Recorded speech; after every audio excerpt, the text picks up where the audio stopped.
grade snacks. We're your special grade snacks. I'm Sarah. And I'm Kay. Hey, it's been, it's felt like a long 2 weeks since our last episode, but you know what? We're rejuvenated. We're back in the studio. What a difference 11 months makes. Right. Last episode posted in March 2021. Pretty good. Before the mom episode. Yeah. That was it. That was a bonus episode. That was not delightful content. not part of the canon though. My non-canonical mother. Filler mom episode. Just like many anime characters, I don't appear to have a mom. But you can imagine that I have one if you want for your fan content. Your mom only showed up in filler. It's like how Columbo's wife showed up in exactly one episode of Columbo, but it's such a bad episode but it's such a bad episode that like the community has disavowed it as like part of the Columbo canon. Wow, misogyny fanon. Well, I mean, it's more that like Columbo. I think it's more that like for some reason that episode they decided to make Columbo like an abusive or something to his wife, or like shitty to his wife. No, Columbo would never do this. He loves his wife. That's his number one thing is his jacket and his wife. That's what he's saying. That's what he's saying. One more thing. Can I show you pictures of my wife? I'd say yes. I'd let him show me pictures of his wife. Look at a little jacket. They have a baby. It's also got that like jacket, like similarly ill-fitting. Oh, I love that for them. So yeah, we watched Columbo. We're gonna be covering season 3 episode. No, Sarah, no. This episode has Donald Pleasance in it, famous for his role as Dr. Loomis in the Halloween movies, as well as other things. Damn, he do be Pleasance. He's quite Pleasance. God, that's such a good episode of Columbo. I don't know if you've watched any of it, but no, I haven't. I've just seen the memes. I recommend that episode. It's funny. Donald Pleasance is playing a wine guy who's just making a bunch of ridiculous faces. All right, everyone, leave the podcast now. You have to go watch Columbo, I guess. Yeah, let's hour and a half. Let's go watch Any Port in a Storm. No, I've changed my mind. We're going to talk about the big movie instead. The big movie. This is the biggest movie ever. Is what I've understood. Finally, a 5th big movie to enter into the Shrieking Shat canon. This big movie was #1 box office in Japan ever since it came out, and that's been like 3 months ago? Yeah, 3-4 months ago almost. It was #2 box office here, which surprised me a lot. What did Turning Red? Oh, Batman. Beat Turning Red. Batman #1. I think Turning Red had like a simultaneous Disney Plus release or something, didn't it? I don't know. It must have because I saw it online. Yeah, it must have been online somewhere. But yeah. But no, #2 for Jujutsu Kaisen. They were like, we'll release it for 1 week, and then they were like, oh, people like it. Yeah, #1 sexual Robert Pattinson, #2 wife guy. We love this little boy, said America. Little guy. So I saw this movie only once 3 days ago, so I'm going to be relying on you very heavily to carry me through this experience, and just because I'm just going to be popping. Yeah, but I saw it 3 times, most recently last night. Yes, but I have in my hands. Let me just. Oh, what does she have? Oh, she's got Jujutsu Kaisen Volume 0 manga. I have the Viz version, so I have internet version. Yeah, I think mine is also the Viz version, just in print versus. Mm-hmm. So, movie. There's a big movie. We're just gonna go through it, huh? That makes sense. So I'm just looking at Rika Orimoto's description in one of the cut-ins that they don't give you when you get the digital version of it. Would you like to know some Rika facts, or do you want to wait until you get a little bit of the episode? I'd love to know about Rika. Okay, Rika Orimoto. Rika's mother died suddenly from unknown causes when Rika was 5. 2 days before entering elementary school, Rika and her father got lost while mountain climbing. 1 week later, Rika was found alone and rescued from a shelter near the summit. At the hospital, she met Yuta, who was being treated for pneumonia. They later ended up going to the same elementary school. Her father was never found and his death was never confirmed. Aware of how her appearance is perceived, Rika sometimes manipulates adults. Good for her. Rika was taken in by her grandmother on her father's side, who strongly believes that Rika killed both her parents. See, I don't think she did. I don't think she did either. She's baby. Gege just went a little crazy with this one for no reason. Rika stole the ring she gave Yuta from her grandmother's dresser. It was her mother's wedding ring. I mean, that's fine. I don't blame her for that. Yeah. Kids will steal their parents' jewelry all the time. She dislikes everyone besides Yuta, especially girls and older guys. The thing she dislikes the most in the world is her grandmother's stewed eggplant, and she loves Yuta. She does love Yuta. That's what the movie is really about. Oh wait, sorry, one more thing. When she was human, Rika was very friendly with Yuta's younger sister. However, after becoming a vengeful curse, she became aggressive, which is why Yuta distanced himself from his family. It's so crazy that he has a little sister. Never mentioned. Never has been mentioned. Never in the... not in the anime, not in the manga yet. Like no. His family. He has 2 alive parents and a little sister. You'd never know. And we know nothing about them. And he just goes to Kenya. Goodbye. Yeah, he needed more Roiko. Yeah. I have to go eat snacks in Kenya. Goodbye, my alive family. Listen, he was just living the live snacks mentality. God. Well, he got that snack, but what did it cost him? Everything. Right. All right, we can get into the movie now. Movie starts. Maybe this is in media res, or maybe I'm just saying something. But there's a little boy in his school, and he's very bullied because he's small. And many large boys are there saying, "Oh, we're gonna beat the shit of you, little boy." And he's, don't do that.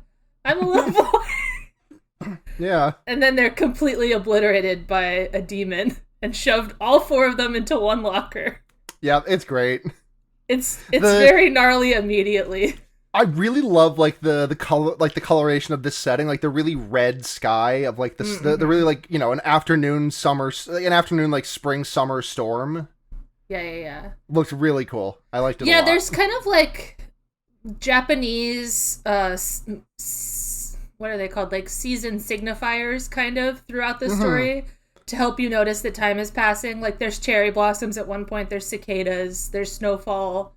I'm not sure that totally plays off for non-Japanese audiences, but there is like, oh, time is passing. Do you understand? I mean, I think at the very least, anyone who is like has a vested enough interest to seek out this movie, if not being dragged there by their child, is someone who would know is someone who would know, like even if they don't read the manga or watch the anime, like they would probably know enough to know, like, oh, it's cherry blossoms, that's spring. Also, like I think even if without that, like. I didn't even, aside from the snowfall, I didn't even catch, like, the cherry blossoms or the cicada sounds, but I was still able, granted I had read the manga, but I was still able to be like, oh, okay, this is a couple of months later. Yeah. Like, they hopefully tell you it's been 3 months at one point, and you're like, thank you. Thank you, I understand. So this boy is persistently bullied, but he has a demon who kills everyone who tries to hurt him, so I'm not sure why people keep trying. He keeps telling them with all of his heart that they cannot do this on concrete. And they Please do not do this! You'll be killed! They were destroyed! Careful, bud, you're gonna crack your skull on the concrete! No, this is so bad. So then this order is also mixed up from the manga to the movie, but now number 1 whore of the world appears. He shows up, shiny lips first. Whore! Literally, I was in the theater, you know, with my mask on, setting away from everyone else, and just like mouthing the word whore under my breath. Whore! He's here, and he's so slutty. And his boyfriend is alive, so he's allowed to.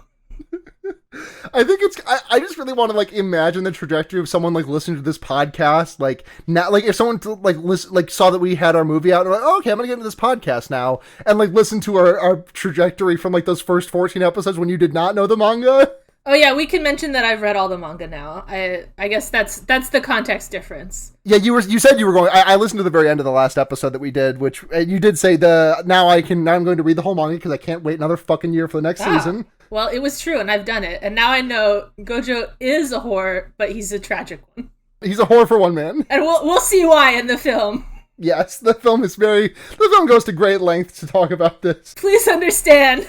Just, I guess, a bit of like show structure notes, I guess. Given that Kay has now read the manga, like, we are going to be talking about this stuff. We are going to be like doing the episode proper, just covering the stuff in the anime, not pulling in stuff from the manga. But there will be a spoiler zone discussion at the end after we, say our, we'll do our little plugs and everything, and then head over to the spoiler zone where we can talk about the stuff in this movie in the context of the current manga stuff and so on, or even like the manga stuff that came right after the end of we won't anime. spoil anything for people who don't read the manga. Is basically what's important until we will, and we'll tell you when.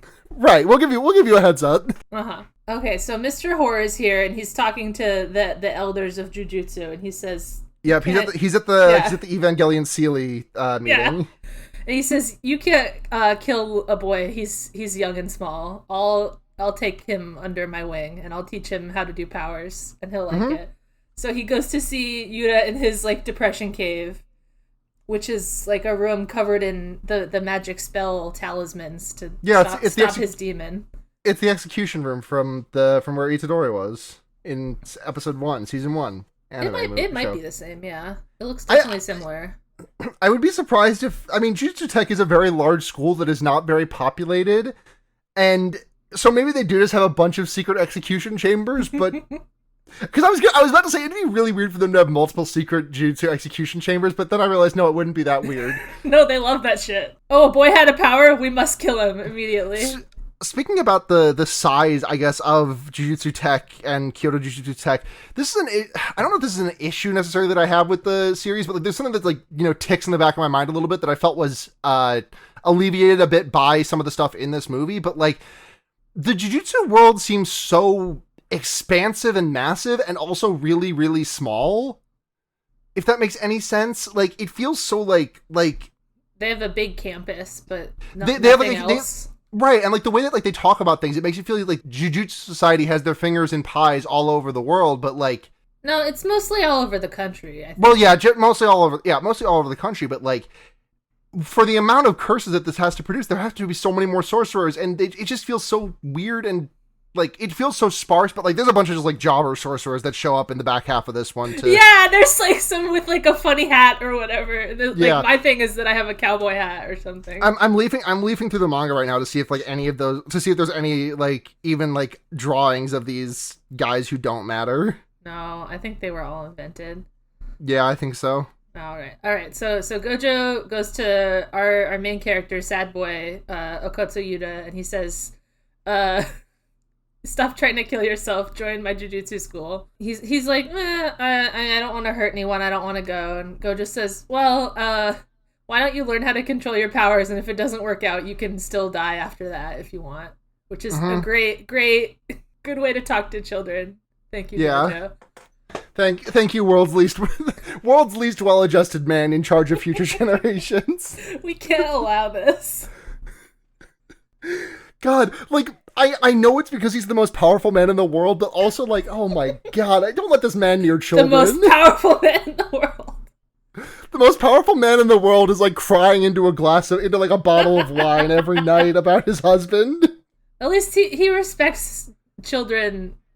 He's, like, not a good teacher, but he's not, like, a bad person. Yeah, he's a good adult, bad teacher. Yeah, pretty much. Yeah. So there's this whole, like, intro sequence of Okotsu, like, putting on his jacket and having a little meal, but he's too sad to eat or whatever. We get the OP for the movie, which was fine. Movie OP. It was fine. Like, I mean, that's what it was. Like, this was the song that was... It's like, I can't have my rice, I'm too sad. And he puts on his high tops and leaves. I'm gonna say it. The movie OP was a little bit mid to me. I mean, I liked the vibe of it. It wasn't like supposed to be exciting. Visually, I did like it quite a lot, but like musically, I was just like, oh, the song was fine. The real good songs are at the end in the credits. Yes, very those true. Are the good songs. Yeah. Those are the bangers. Yeah, those are bangers. I know this is true of like a lot of the Jujutsu Kaisen soundtrack, where like a lot of it is like in English as opposed to the lyrics being in Japanese. Mm-hmm. But like, it just felt weird that like so much of the music that we heard during the movie proper was with English lyrics, and then they just like had 3 banger tracks in Japanese just for the credits. I think my understanding sort of like the vibe that has in Japanese is like when you have English words in your song, it's cool. Like that's just makes it like a cool song. So I think that's what they like. Yeah, you know what? Honestly, I say that out loud, and it's like a reversal of like in English, songs with Japanese words just sound cool. Yeah, like, they just think it sounds cool, so they put it in the movie. Yeah, I can't deny that. They said ghetto would sound cool if he said exactly one word in English, and I don't know what that word was, but like that did like jump out to me when he said it. Oh fuck! What was it? It was like it wasn't the word ridiculous or something. Yeah, something like that. He said laughable. He said laughable. He said Gojo is a mess. Gojo is a big fat mistake. It's laughable. Jujutsu Society is laughable. That's what Nanami said in the episode he was introduced in. He was right. He said work is laughable. Work, laughable, Jujutsu Society, laughable, If both are equally laughable, then I will do whichever one I am better fit for. Mm-hmm. Okay, so the three characters we know from the anime show up. It's Maki and Inumaki and Panda, but two of the three of them have fun, different character designs. Mm-hmm. Panda looks the same. Panda. You can't change what a panda looks like, really. Genuinely, one of the funniest running jokes in this series to me is just like someone introducing Panda as that's Panda and just no further explanation. Because it happens to Itadori, it happens to Kugasaki, it happens to Yuta. It's so fucking funny every time. It's a fucking panda. What do you want? Right, like, there's three guys in there, don't worry about it. Yeah, but Maki has like a different hair and glasses. I think her outfit is a little different too. And Inumaki is rude. I think she's wearing like she's got like really long leg warmers or something. Yeah. Does she have those normally? I'm trying to remember what her default. I don't think What does Maki look like normally? Computer. Show me a high-res glossy JPEG of Zen and Maki. Yeah, no, normally she's got like black leggings on. Yeah, like all the way up to the top and the top and the skirt are the same, but she's got those leg warmers instead. Yeah, it's definitely noticeable that her legs are naked. It's kind of weird. Yeah, and they have her tits animated huge in this outfit. Like, it's ridiculous. Yeah. In her other two outfits that she has later, like, she looks a lot more normal, but in this one, it's like, hello, what's happening here? Right, just needed to breast boobily up at the start to get some, get them in, and then. Make her regular for the rest of it. Please put her back to regular size. Yeah. Just control Z that design change. Inumaki looks great. Rude little boy. He's got his like turtleneck. He got like as opposed to like just like chain. He's got his spiky rude hair. Just replete with T-boy swag.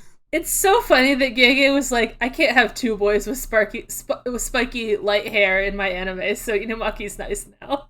Yeah, there's a in the manga there's like a drawing of like Fushiguro and Okotsu for comparison, so you don't get them mixed up, and also Inumaki and Itadori next to each other, and it just says and it literally says they're not the same people in between that. Thank you for helping me. If you came to this manga looking for Fushiguro and Itadori, you will be sad. They are not here. They're not in this one, and you can't just look at Inumaki and say, "Damn." Itadori had a power that he forgot about. Doesn't work. He got bonked on the head and then had to enroll in school, and he became the Tiger of East High. Wow, he did it so fast. All right, so Maki, Inumaki, Panda, they're like, did you hear? The rumors are on the street. There's a boy who put 4 people in one locker. And Maki's like, and he's whatever. coming to our school. Yeah, whatever. If he's a dickhead, I'll just beat his ass. And they're like, yeah, we hate when people are rude. Yep. Gojo introduces Yuta to the class, and Gojo, I want to mention that Gojo is wearing, instead of his fucking sleeping mask, that now he's wearing just blindfolds wrapped around his head. Yeah, just like bandages. Just real, like, as messy a bitch as you possibly can be look. This was apparently also a change for ease of repeated drawing. Really? I think it seems harder to draw like the bandages than just coloring it all in black. That's what I'm thinking. Like, you have to like get like the wrinkles of the bandages. Yeah, so he just changed it to black. Oh, okay. I thought you were saying the other direction. Yeah, okay, that makes more sense. Yeah, definitely. Mm-hmm. But yeah, it being like bandages is weird. Yeah, it's it funny. Makes sense that he got like a one head wrap to take on and off easily. Because there is one point later where he like has to tie it all on again. And and he's wearing that slutty ass jacket too. Oh god, like the members only shit. Poor. All right, so he introduces Yuta to the class. He's being Gojo. He's like, let's get hyped and pumped and let's get hyped. Here is a little boy with a curse attached to him at the hip. Does not tell anyone about what's about to happen in advance because like Yuta walks in and he is like overflowing with cursed energy because there is a curse attached to him. And like lady. Inumaki, Maki, and Panda all like get into square up formation, and they're like, "Are you're fucking cursed, right?" And Gojo's like, "Oh, actually, this is actually this, that, and the other thing." This is a teachable moment. Yeah, it's a teachable moment because he uses this moment to teach Okotsu about the rules of Jujutsu, of like what Jujutsu is and what curses are. And they're like, "Why the fuck didn't you already tell him?" And he says, "My bad." Yep, my bad. I've been rewatching season 1 with my friend, and I just love the constant through line of Gojo just like forgetting to tell his students important things, like he's cringe. like grade level, like what grades mean, or like this, any of this. He's a terrible teacher, and there's like, I don't know if it's a purposeful like running thing later where like Geto is trying to teach them stuff that Gojo hasn't. And he's like genuinely a better teacher. Yeah. Even while he's like kicking Inumaki's ass. Or not, whoever. Yeah.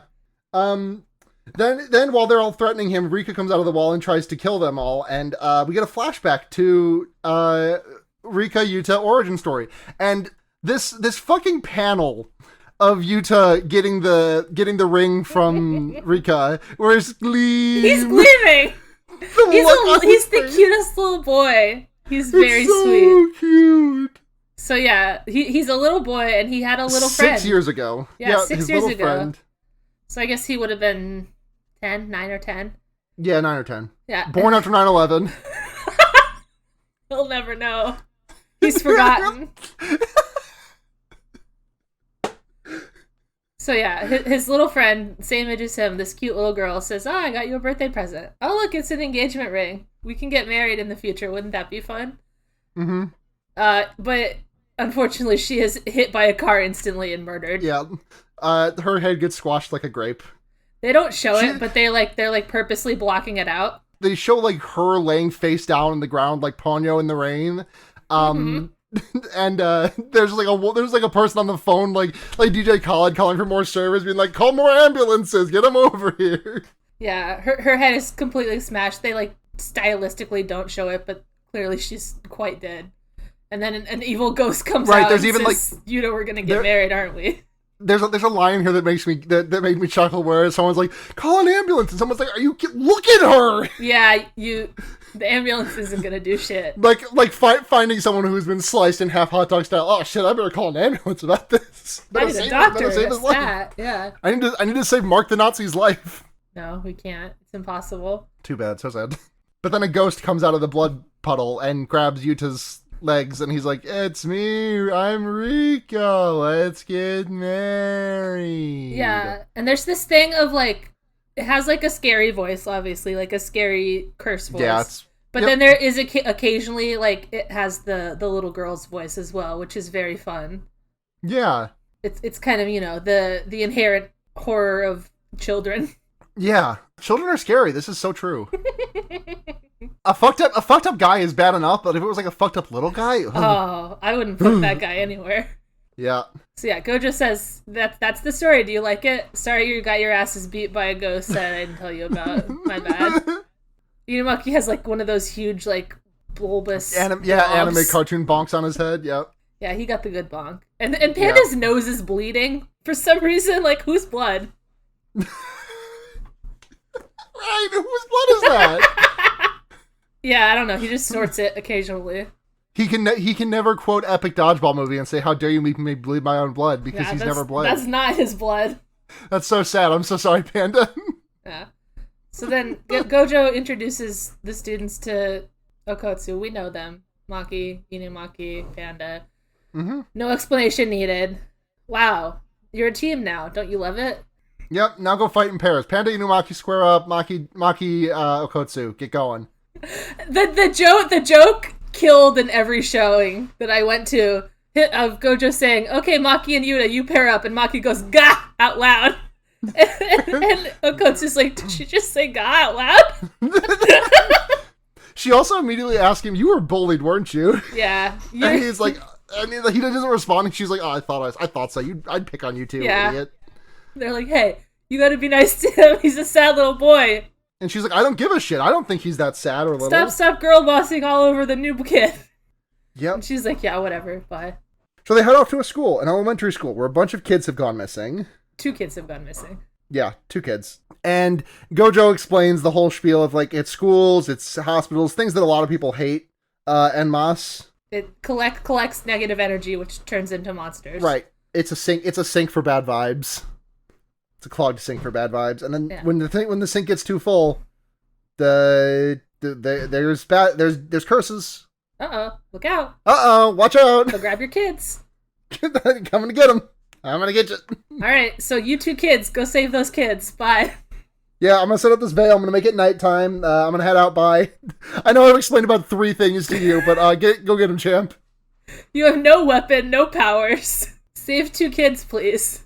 Yeah. The way they use the veils for, like, color gradation in the movie is pretty fun. Yeah, I like it a lot. Mm-hmm. I didn't realize this the first time that I watched season 1, or I guess the first 4 times I watched season 1, because I watched it like 4 times when it was airing. But the entire like Itadori, Junpei, Mahito fight scene like taking place, I forgot that took place during the day because that is the under the veil. Even I just remember that as like nighttime. Yeah, it's fun color grading. Also, I'm looking at the manga here, and honestly, like they have. I don't know. That might have been a manga original. The way they're making Maki breast boobly here, like yeah. I mean, it's definitely emphasized in the movie. Yeah, definitely. Like she does some cool flips here on a couple of bad guys, and it definitely emphasizes quite a few locations of her. Yeah. They are epic flips, though. I can't take that away. They are really epic flips. She takes out like 3 guys that are like the manifestation of dirty gym shoes. Something like that. Yeah. Dude, that's what they look like. They got like shoelaces or something on them. Yuda's very like, what are we gonna do? They're gonna kill no, me. Alec! I'm a baby. I don't know anything. And Maki is like, I'm gonna fucking beat these guys. That the curses team up if they are weak. Yeah. But the same applies to humans. Yeah. Maki and Okotsu are like walking through the school, and like Okotsu's like Maki, and he calls her Zenin-san, which is cute. Yeah, and then she's like, "Don't call me that! Don't you fucking dare call me Zenin-san!" Yep, and he's like, "There's a ghost," and she's like, "There's a lot of ghosts actually. They're just scared of you." Yeah, they're scared of him, so she's like, what's your power level? I don't have my scouter on me. So she takes his ID card, and wow, he's a special grade, just like Gojo. Impossible. The detail of his student ID being 100004 is very funny. He's the 4th one! I like that implies that all of them have gone to this school. Like, all 4 special grades have gone to Tokyo, none to Kyoto. Sorry, bye. No, I think this is I think Maki would be like 100003, and like Inumaki and Panda would be 0201. Like, I think this is just the 4th student in this class or something. Maybe it depends. Yeah. It definitely depends on how you want to. If this is just the first year they're doing student IDs. Right, yeah, because definitely there have been other I guess spoilers about the manga, but there were students before. Yeah, because there's upper class students too. Yeah. There's the guy you hate, Ino.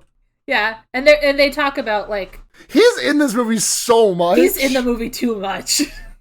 No one knows him. Get him out of here. More anatomy time. Please. Also, this is like the first time I'm seeing it in the manga, so I just want to bring it up. Whenever they draw Okotsu with a little face, it's the cutest thing in the world. Yes, they had it in the movie too, and I was like, oh, he's so cute. He has like the Kirby eyes and no mouth. He's so little. He's small. What grade am I in? How good is my English? Is that what you mean? Yeah. He's like, I'd like to know what his English proficiency is. Yeah, it does how much Yuta Okotsu, please demonstrate to me now all the English swear words that you know. How is your past tense? Do you think he knows? Do you think he knows fuck? Oh, I think he must. I bet that kind of thing is very popular with the youths. Yeah. Yeah. Okay. So a big demon bursts out, a big curse, and it says, "I'm gonna eat you," and then it does. Yep. And then it swallows him, and that's the end of the movie. Yeah, Real sad, it tragic. Maki drops her cool weapon, and she gets sliced on the way in. Yep. And she's like, "Oh, this fucking sucks and is cringe of me." Yeah, this sucks. I got. She got Vord, she got Jabu Jabu. You can say it however you want. Yeah, swallowed, glorped. I like the curse says thanks for the meal. Yeah. Fucking itadakimasu. Yeah, he says Gochu's Ozama dish. So yeah, they get dropped into the stomach, but they're fine at first. It's fine. They're in there, but they can't get out because Maki dropped her curse tool and doesn't have any other abilities, and Okotsuki doesn't know how to do shit. Mm-hmm. Maki's like, the veil will come down eventually and Gojo will help us, but it's just cringe. But then they find 2 dying children, so there's a clock on it now. Yeah. Give the player some urgency with moving on this one. That's what clocks are for in tabletop games. That's true, yeah. So Maki's like, there's nothing we can do. I have a curse on me now, and she falls over. Yep. I have to pass out and be useless for a while. For like 5 seconds. Yeah. She did her epic spin move on the 3 lower levels, and then she got eaten, and now it's time for another girl boss to take the stage. Yeah, so she grabs it. Yuna's like, I'm baby. I can't do anything, and I have no motivations. Maki really grabs him and gives him a good speech, and it's very like too early in the movie for this. Like, I don't think it hits very well, honestly. Yeah, no, like looking in the manga right now, either like this is not a panel you put in the first chapter. Like, I want to believe that it's okay to keep living. Like, I like that from him. I don't think Maki's speech about this is what Jujutsu High is all about really means anything. Like, we don't really know anything about Jujutsu High. Little reliant on the anime note, on what you know from the anime for that one. This scene is cool though, where she grabs his shirt and then like falls, and like the shirt is open with his ring showing. Yes, it's like very cool. It's epic. Yeah. And then he calls her and she like replies in the little girl voice instead of the monster voice, which I like too. Yeah. And he puts the ring on and he disappears and he sees ring wraiths everywhere. Mm-hmm. Yeah. I've seen Lord of the Rings in the 12 months since we last recorded. I can make jokes now. Oh, she's got jokes. I got jokes. You want me to fucking talk about Denethor running off a cliff while burning to death? That was fun. Good for him. I think that was Denethor. I don't know. All right, so he puts on the ring and asks for Rika to come help, and she blasts out of this guy, and she's a huge monster. Bursting out the cursed Gucci bracelet.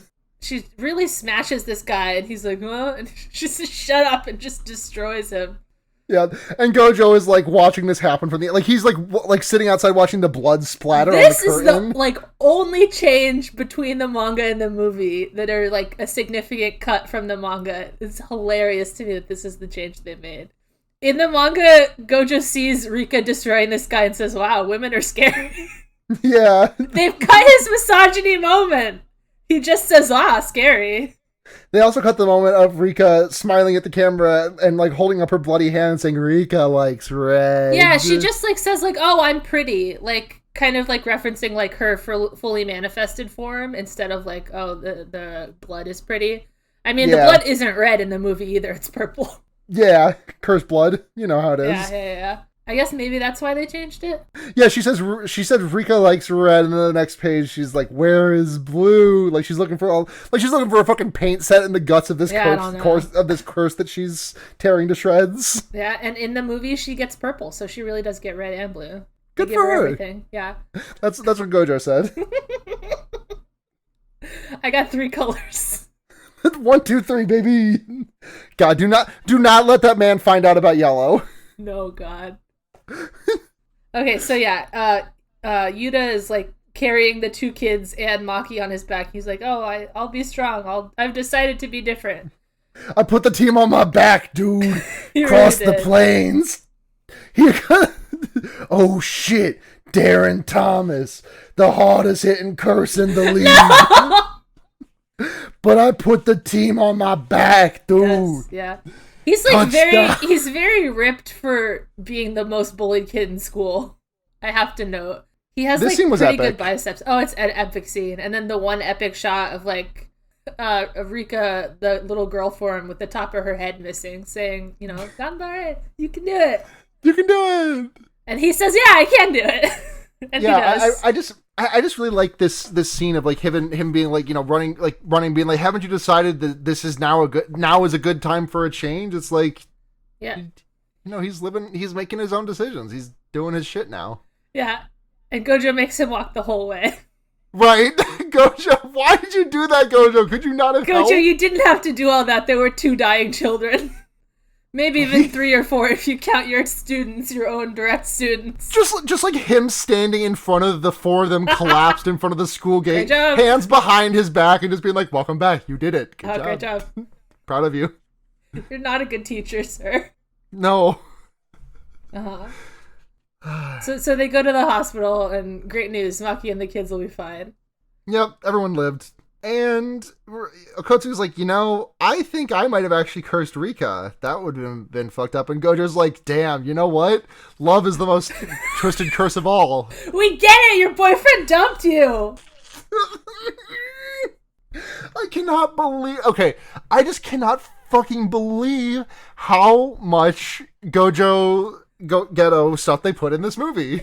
And people will go online and say, listen, I don't reply to it because I don't reply to that kind of thing. But people will go online and say, like, if you're, like, invested in, like, the Gojo and Geto relationship, like, you're a bad fan and you don't understand. And I'm like, you literally don't understand. You are not reading the source material. You're purposefully, like, cutting off your mind from the truth of the matter. Like, I'll be honest, and sometimes when I think about Satosugu stuff, I just, like... when I'm thinking about the canonical nature of it, I wonder if I'm like falling in line with like my like aughts Tumblr days where I would like be really thinking that they would like be putting a trans character in Star versus the Forces of Evil or something, and like having a main character transgender or something, and then sometimes I'm like, this is just literally in the text though, like it's literally just right here. Literally, he goes whatever. We'll get to it later, but it's literally there. Yes, and fucking gay ass.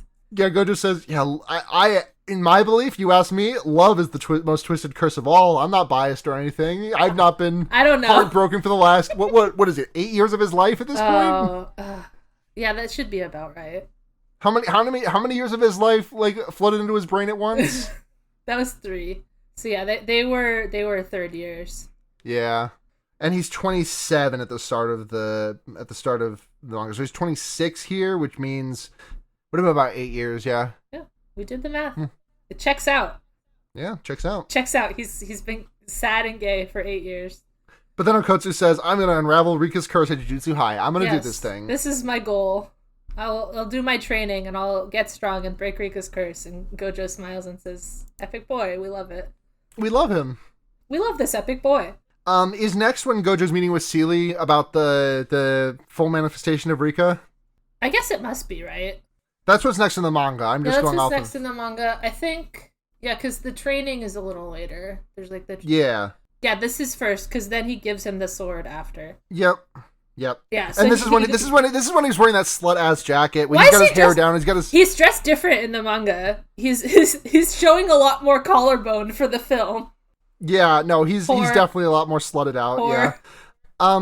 But basically the scene is like, well, Rika definitely had a full manifestation, but my bad defense, on that one. L plus ratio plus you're bald plus you're old. Mm-hmm. He's like, listen, we gotta fucking trial by fire this shit. Like, what the fuck do you think? Like, do we have any precedent for this shit for something as powerful as Rika? Why is there a little girl with a big power? You don't know. I don't know. Right. And well, the answer to that question is very funny to me. It feels like I appreciate that it's not some like grander conspiracy that's going to come up in like chapter 253 of the manga. Yeah. But I do like this moment when Gojo's like trying to leave. One of the guys is like, don't forget the execution was only postponed, and like Gojo looks back at them and like flashes the 6 eyes at him. Yeah, and he does. I'm on Okotsu's side. Don't forget. Mm-hmm. And then he takes off his horror glasses and puts on his horror blindfold. Right. It's very funny that canonically his hair is just like that. He's just pushing it back. Like, it's not styled or anything. He just has bangs that he flips up with his dumb blindfold. Right, exactly. I don't think hair would work like that. But man, what do I know? Maybe it's fucking limitless. Yeah, this is the power of Limitless. He is like instructing the amount of space each strand of hair is allowed to have. It's like magnets, you know? Yeah, it's like magnets. I don't know, it's magnets. Like, imagine if magnets had like infinite number of poles instead of just two. Yeah. Like it's like instead of north south or plus minus, you get like a whole bunch of other. You get like wumph as north south wumph east west. Oh, you don't know wumph? Jeez. Yeah, this idiot doesn't know glorm. Yeah, you just go about 3 miles glorm from here, and then you don't know glorm. Fucking. How am I supposed to instruct you? All right, get out. Karen, of here. Get a load of this guy. Glorm doesn't know glorm. Oh, okay. So yeah, he's got his bandage on, but he's also like in a hoodie with his collarbones out. We all point and say horror, and then he looks over the field where the kids are, and he's like, no one can take the youth away from children. This is Gojo's goal, just so you know. Yeah. Don't be mean to kids. They should get to goof off. So then he takes Yuta to like I don't know what to call it, a garage, I guess, a shed in the back. So yeah, he gives Akotsu an epic sword. Oh, katana. Katana. He says you can't break the curse directly, but you can put the curse in the sword, and then it'll all be in the sword, and you'll be fine. This will work. Yeah, listen, just it's how it's magic logic. We'll work it. Yeah, just you can put it in the ring, so you can put it in the sword. I'm very intelligent. Yep. Yeah, so he says you also have to learn how to use sword because you're a very weak boy. Yeah, you are fail. You're a little cringe fail boy, so please learn sword. Take 3 months. Mm-hmm. Take 3 months on me. Learn sword. Learn sword? I would love to take 3 months on sexual Gojo and just learn sword. No, you do not get to be on sexual Gojo for 3 months, Sarah. I'm sorry. I don't want to be... Listen. I don't want that, and neither does he. No. We all know who he wants on him. Yes. I don't think he would accept anyone else. God. I say I don't think. I know he would not. Listen, his one and only. He would not accept anyone else. His silly little rabbit. Yeah. Does he call you that? No.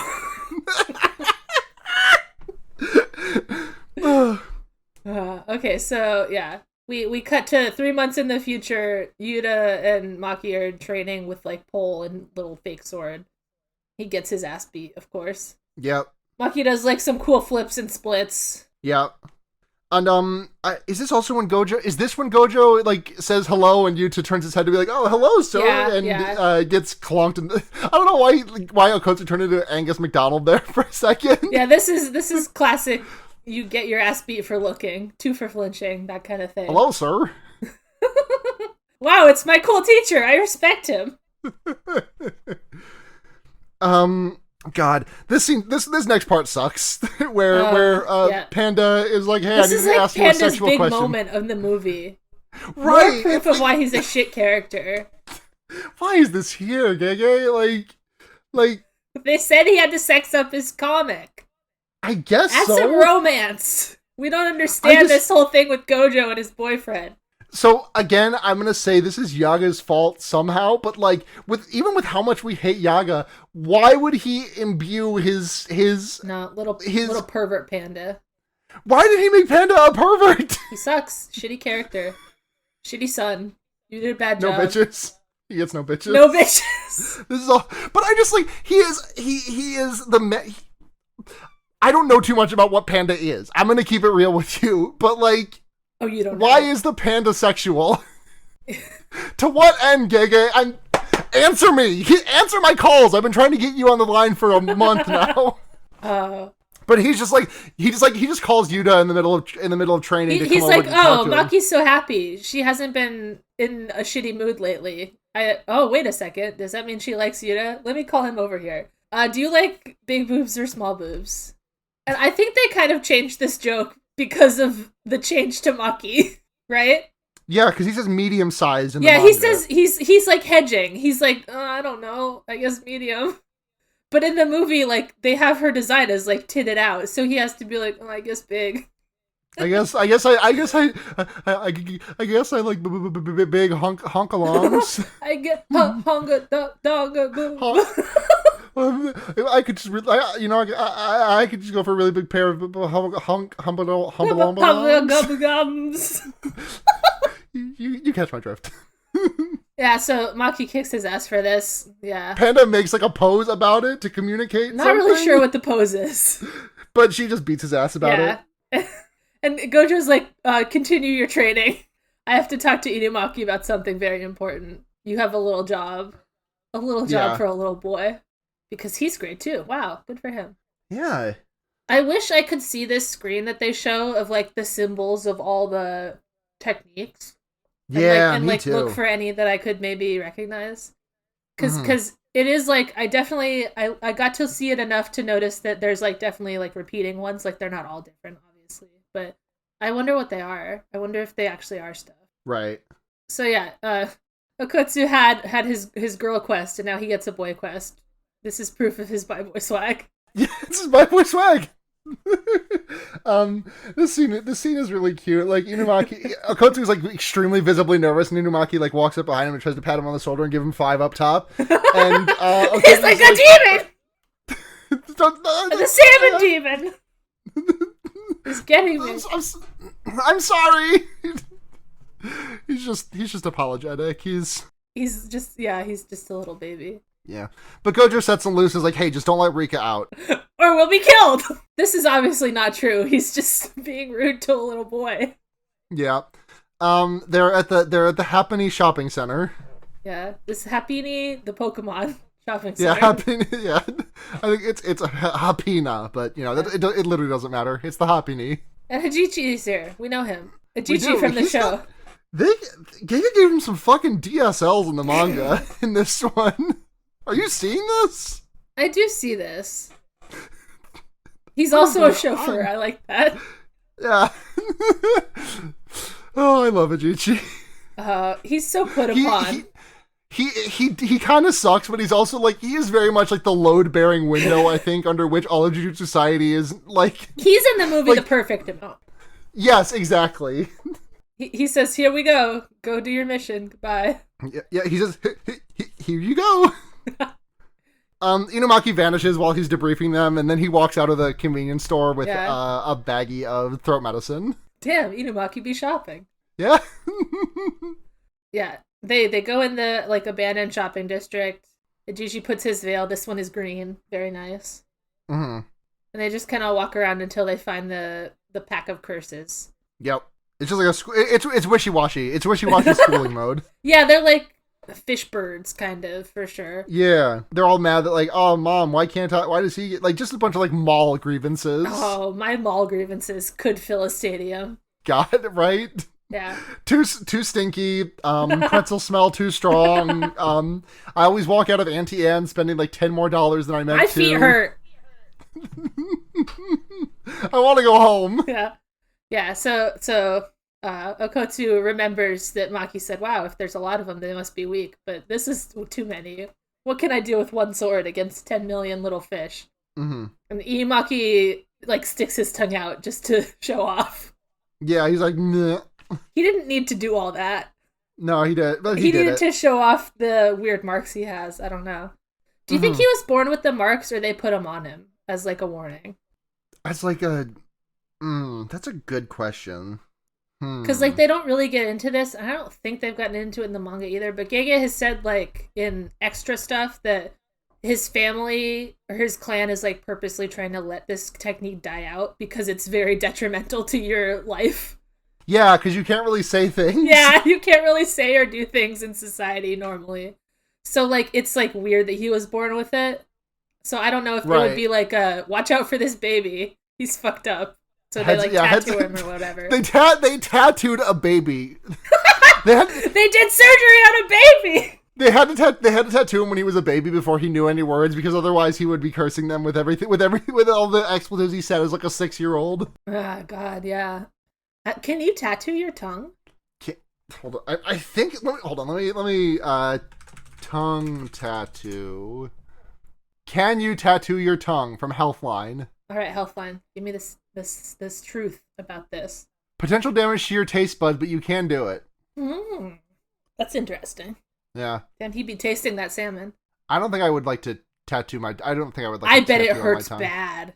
It said this article from Healthline says it hurts about as much as while personal pain tolerance can vary quite a bit from person to person, the consensus seems to be that tongue tattoos rank pretty low on the pain scale compared with other tattoos. Oh, okay. Well, he was fine then. I think that it's a tattoo. I don't think he was born with it. Yeah, it's all like flesh, right? Like, there's no bone or anything, which is the part that makes tattoos really hurt. Yeah, the sensitivity, the nerves. Yeah. I guess it just seems like because your mouth has a lot of nerves, so it seems like your tongue would too. Right, yeah. I genuinely think it's like so much of it is like bone proximity. That's like true. Yeah. Because like I'm trying to think of what are other like nerve dense parts of your body that are not your hands. That are not like on bones. Right, yeah. But I mean again that's like again bone proximity you're looking at. That's true. I guess like genitals. Probably get a dick tattoo, no problem. The piercings are supposed to hurt a lot, right? Yeah, I bet. I think a really funny bit would be to get like a penis tattoo and then get like GRS like a year later. Goodbye. Just like a farewell gift. Wasted like money. Because of the way that like your body, because of the way that GRS works, like it's something to line your innards with. Because you're not gonna be able to get you're not gonna be able to get an inside pussy tattoo after you get the GRS done. Huh. Yeah, I bet it wouldn't look very good though. Getting fucking like wardings, like fucking like wards tattooed on my dick, so it's on my pussy walls when I get the surgery done. Oh, you could get like teeth.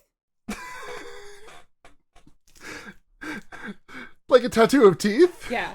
So then there's then it's like teeth, like the movie, you know? Oh yeah, like that's definitely that would be good. Hey, thank you. Okay.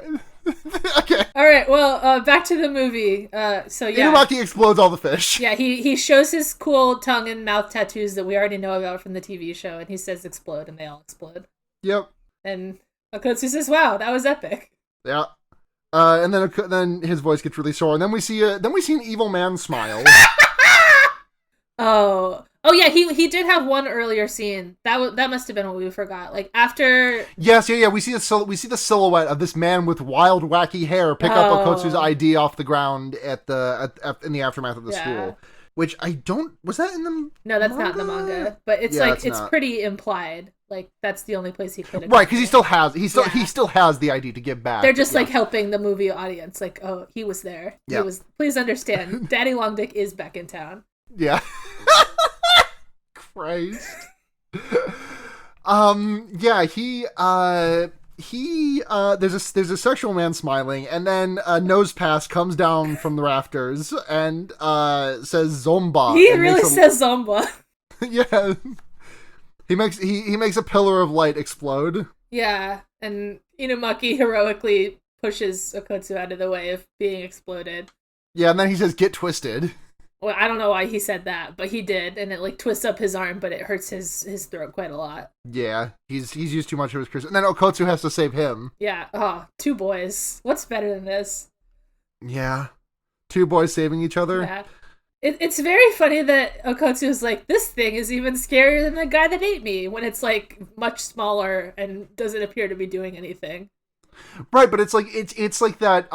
There's like a comic that I've seen a couple times in the recent days that like gets posted every time a new FromSoft game comes out, where it's like some giant beast named like the motherfucker ultimate ship crusher destroyer, and it's like some giant dude, scary.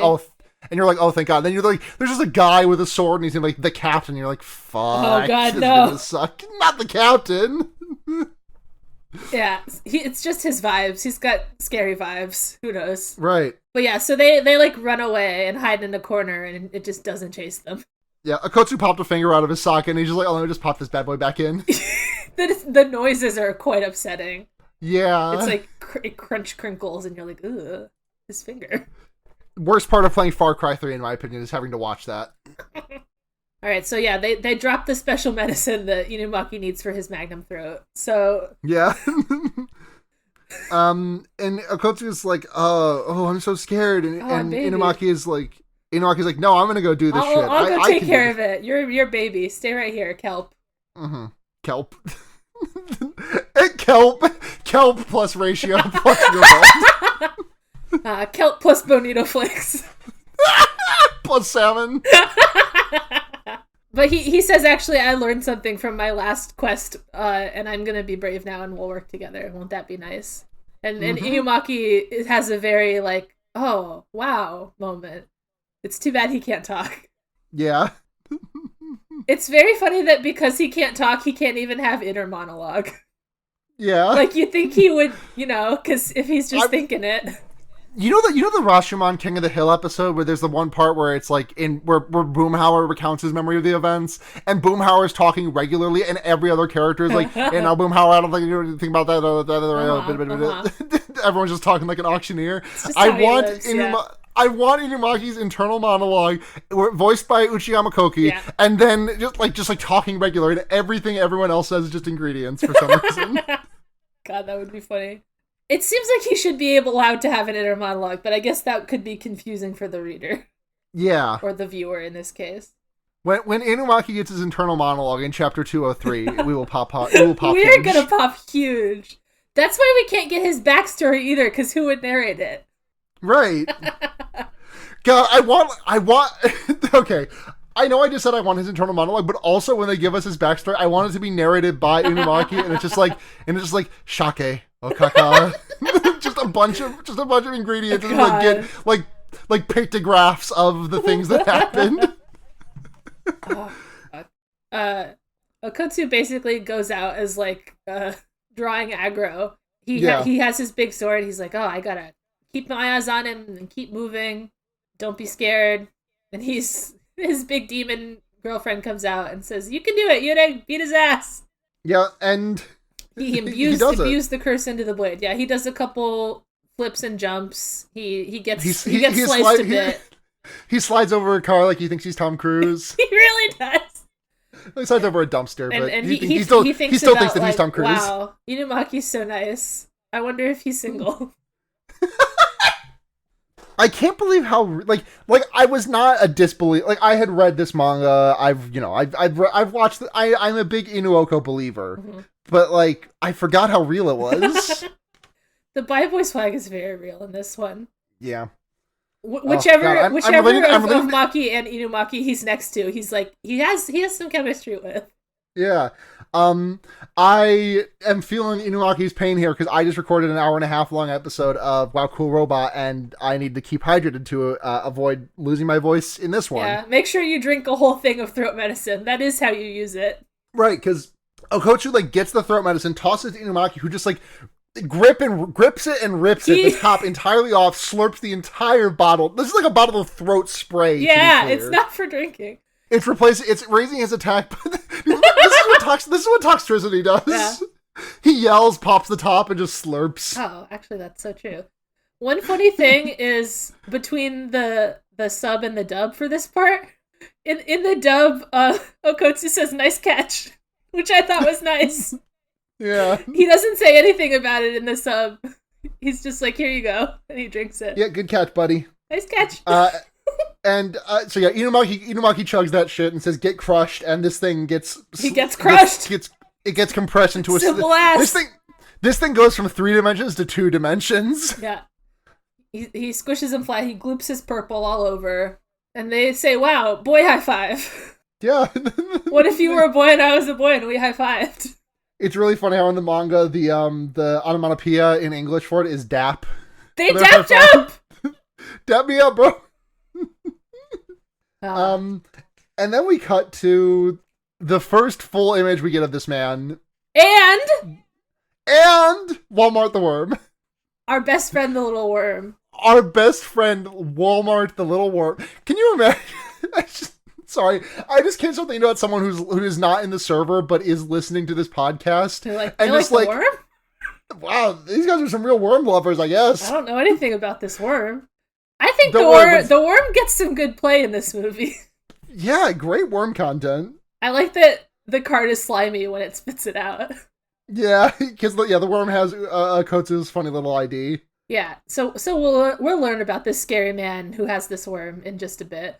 But for now, he's like, I wanted to see Rika. Oh well. So here's an answer to your question from earlier. Toge has been able to use cursed speech since birth. He's been through a lot, cursing people by accident and such. So I knew he was born with the technique. I just didn't know if the drawings if the on tattoos, his cheeks yeah, are like true. part of the technique or part of the like clan history. Yeah. I mean, if he's since birth implies to me that like literally just popped out the womb, no pre-pro necessary to get this, no assembly required to get this. Right. I think like, he was born with the power. I don't think he was able to do things with it until a little later. Right. Yeah. Okay. This is a very cute scene of like Inumaki doing some watering the plants, which is adorable. Yeah, he's gardening. he may look like a delinquent, but he's quite kind. I love him. The panda's like, listen, he's my buddy, so you gotta be nice to him. Please, Okotsu. He's just take care of his heart. Yes. don't he like gets at the shotgun and is like, don't break my boy's heart. if okay, I think a great direction for Panda to would be like a fucking like, I don't know, a dad from a rom-com, just like for both Maki and Inumaki. Yeah. It's like, don't break my little boy, don't break my little guy's heart. You gotta take care of him, you hear? You break her heart, I break your legs, boy. Yeah, so Okotsu makes a big faux pas here. He's like, Maki, you use weapons. Can you give me some tips about cursed energy? No, idiot. Go away. Never talk to me about cursed energy. Never. Do not dare do this. We cut to a very red hallway. Yes, and Ijichi is apologizing profusely for fucking up and letting the semi-grade 1 in there. So sorry about letting your 2 little boys almost be killed by a monster. That was my bad for sure. And he says, oh no, we skipped the part where he goes to check it out. He does that first. Oh yeah, Gojo on the scene. They've put caution tape around the whole mall, and they're like, geez, why was there a scary guy here? Caution, keep out the caution tape was in English, which was interesting to me. I wonder if that's like it's just I guess they don't make it in Japanese. Yeah, I guess that doesn't feel like, I don't feel like that's a mistake. I just wonder if it's like that's just what it's like. The yellow tape is enough, and I don't think they like animated it wrong. I think that must just be what it's like. Yeah. Yeah, but Nita from before, we know her. She's like the girl with the blonde-dyed hair from the... Akari, right? It's Akari? Akari Nita. Yeah. And she's like, here's our report. This was another change I noticed from the sub to the dub. In the sub, she's just like, here's the report, and Gojo's like, okay, good, thanks. In the dub, he's like, great report. So her like cute little like blushy salute makes more sense when Gojo's like, great job.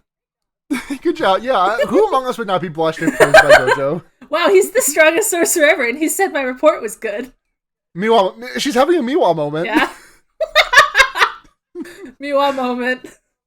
I wish she had done. I don't know. I'm glad Akari was in this movie. I love to see her. Definitely one of my favorite. Like she got also the perfect amount of screen time to me because she's not really a character. Like, same with Ieri. I mean, Ieri is an actual character, but like I would have liked her to get a little more. Honestly, I think that she didn't get quite as much as she should have. I just felt like so many of the I don't know. So many of the changes that were just like, hey, we're putting this character in, felt very few of them felt like good to me. So the ones that like they did add, I was very less is more to me. For these. It's just like if they're gonna add all that like flashback stuff, they should put Shoko in a little more. That's true. Yeah. So Gojo walks in the supermarket, walks directly to where Geto was sitting and sniffs while he was here. I know exactly whose taint touched this metal bar. Okay, that's not exactly what happened, but that also is what happened. Right? It's so funny that he's like, why do you as a man know exactly what someone you haven't you haven't seen this person in how many years? 8 years, and you know exactly the makeup of their residuals? Interesting. Tell me more. It's so funny that like the magic sense of their powers is like sniff sniff. You do it with your nose. It's weird because like it's a very visual thing in the show. Yeah, sniff sniff.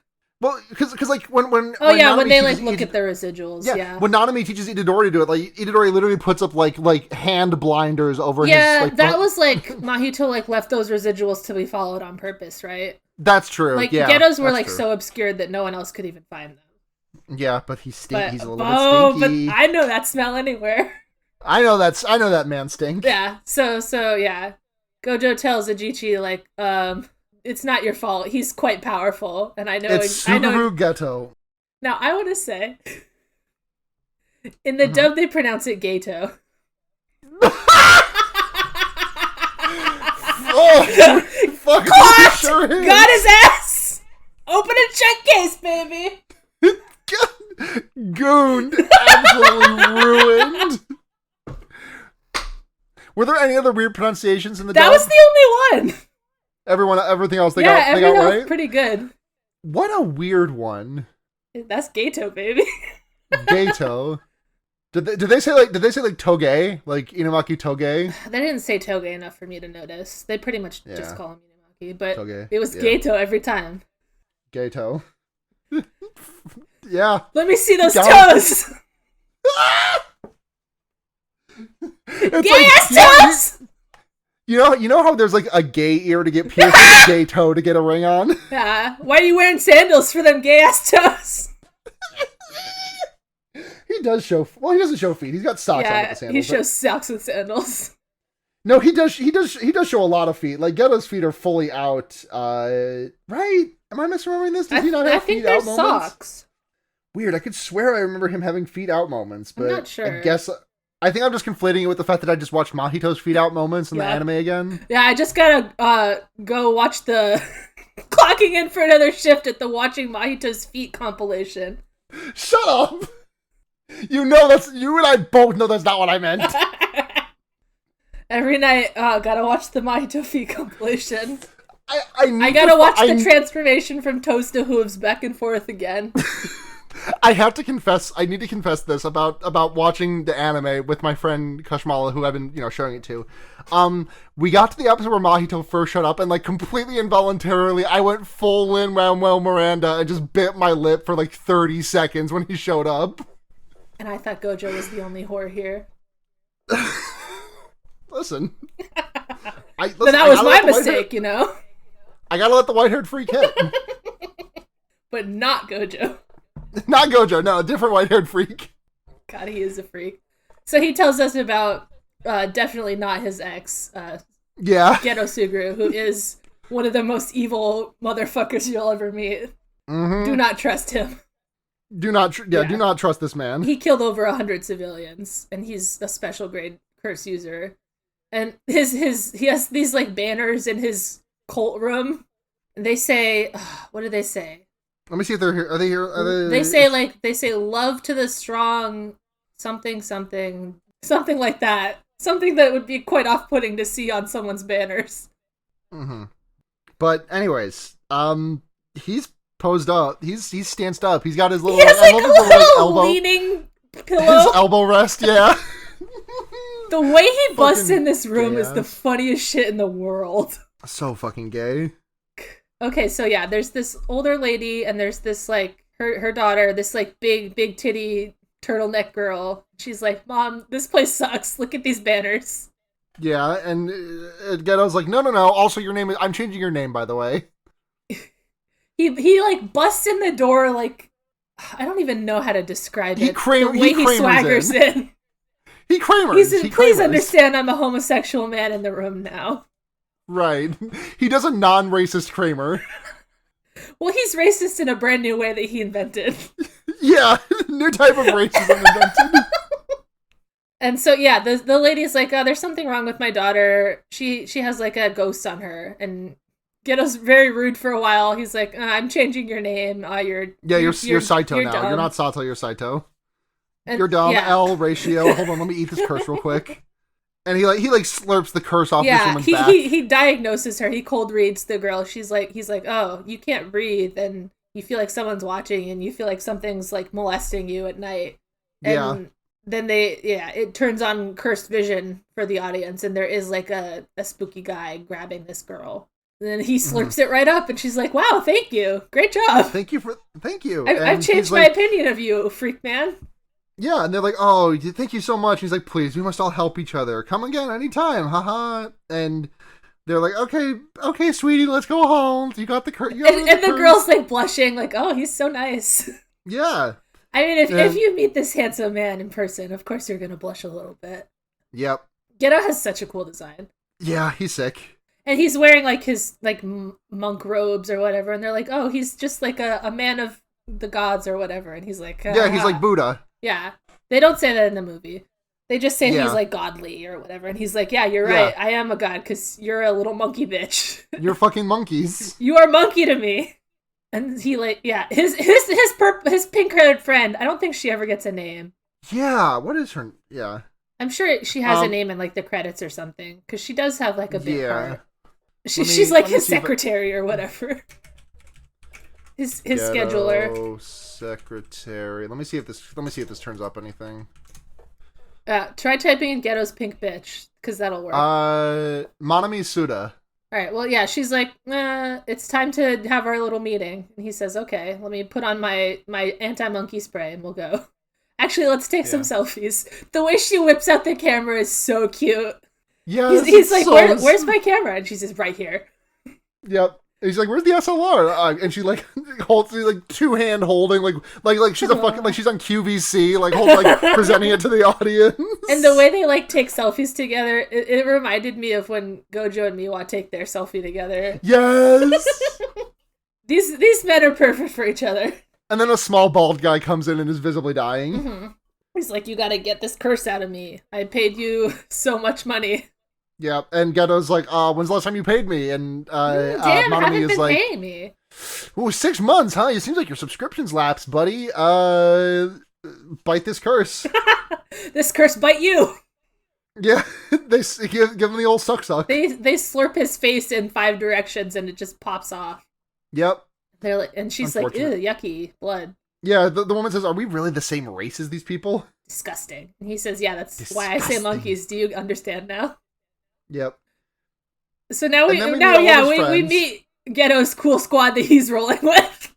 Yeah, we meet Miguel. Yeah. Who is from... Where's Miguel from again? I believe he's from Kenya. Kenya? Yeah. We've got a guy with heart nipples. Never explained. Never explained. We do not see anything this guy can do. There's a guy with like a head wound and like a headband on. Also never explained. And then we get Nanako and Mimiko, right? That's their names. Yeah, Ghetto's rolling with 2 unexplained men, 1 cool guy. Three unexplained men. Yeah, honestly. okay. Like... Yeah, they don't explain Miguel much. His secretary and his daughters. His squad. Fantastic. Mm-hmm. Well, good for him. One of his girls just be on her phone. That's her power, and I like it. Yeah. Do we ever know what we never like see her power, right? Like in the manga later, she uses it.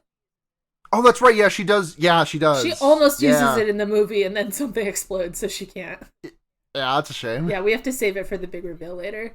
Season 2, baby. Season 2, baby. That's why Utahime isn't in the movie. Right, she's getting ready for season 2. It's so funny that she's snubbed. The one snub, like literally, I've been like running through my mind of like any other named character that was like extant in the world. Gakuganji's not in at this time. Gakuganji, like Juzo might have existed around this time. I don't think so though. I guess Juzo was the coat rat guy. Yeah, I guess he's. But like, Juzo and the other one, the little. Yeah, because twink. But I mean Haruta. I don't think Haruta? they're really Haruta. Ghetto's friends though. No, they're just kind of chilling. Yeah. Agents of Chaos. I guess they do talk about like Ghetto seems to have like 50 curse users and they only show like 5 of them. Right.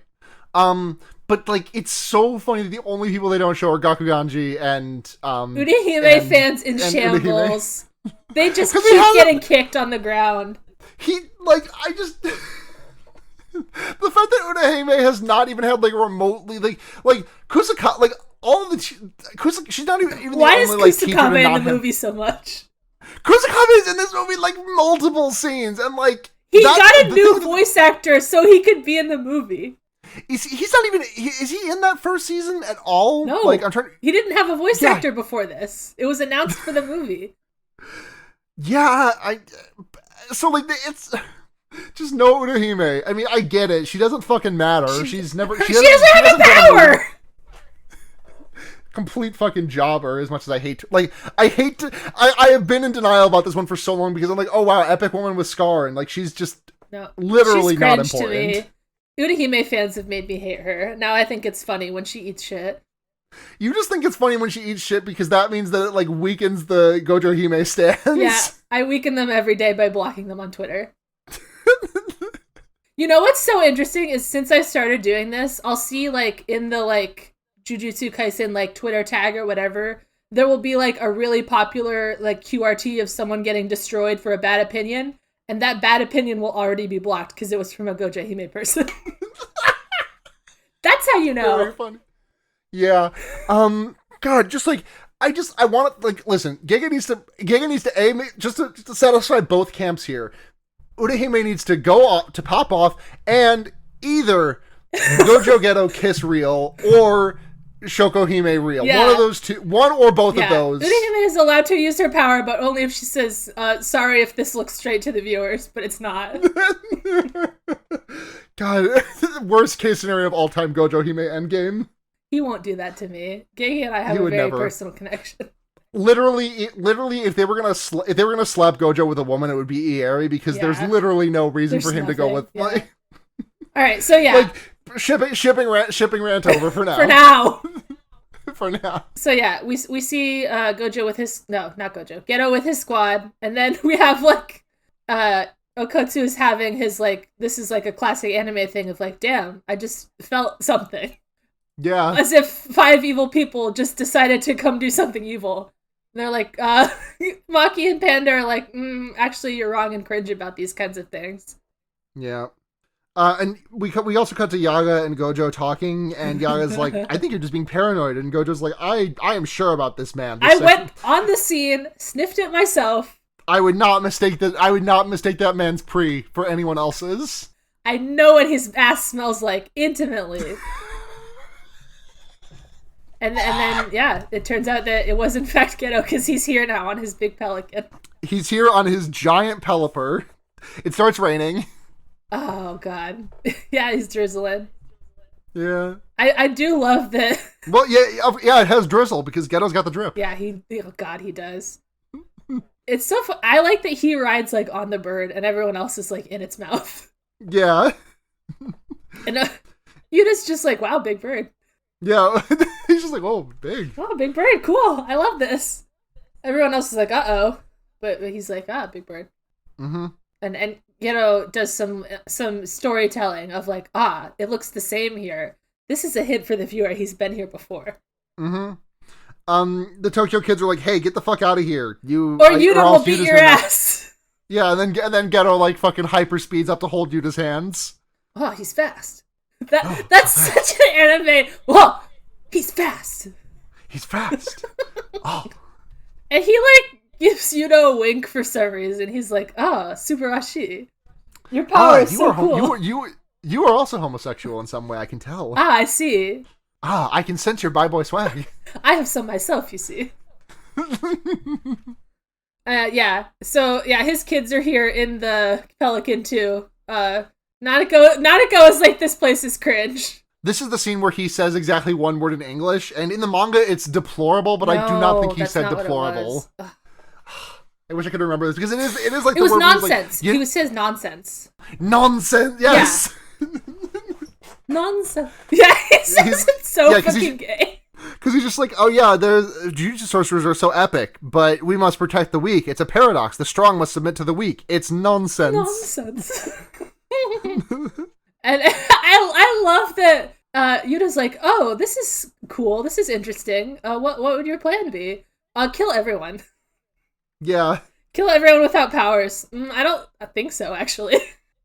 It's really funny that Okotsu's not even like reacting to that, because he like after this like Geto like gets really dramatic and is like I heard about these excellent first years, these fucking this special grade cursed human, this cursed corpse, and this piece of shit Zenin failure. I don't need a monkey like you in this world. And Yuta is like, I don't know what you're talking about. I don't understand your racism, but don't be mean to my friends. I don't think we should kill everyone, and we especially shouldn't kill Maki because she's my friend. Yeah.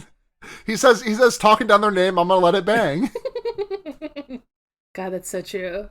Oh, and look who shows up. Fucking Game Boy Supreme is here to call his ex by his first name. Hilarious. Hey, don't say this kind of thing to my students, Suguru. Yeah. Don't be racist to my kids, Suguru. I love the way he says Satoru. Satoru. Yes. So Gojo's like, why the fuck are you here? And Geto's like, I'm declaring war. This December 24th, the night parade of 100 demons. I will release a bajillion curses at each location in both Tokyo and Kyoto. Won't that be nice? And they will kill. Their instructions will be to massacre. Yep. Let's curse each other. Won't that be fun? To our heart's content. Yeah.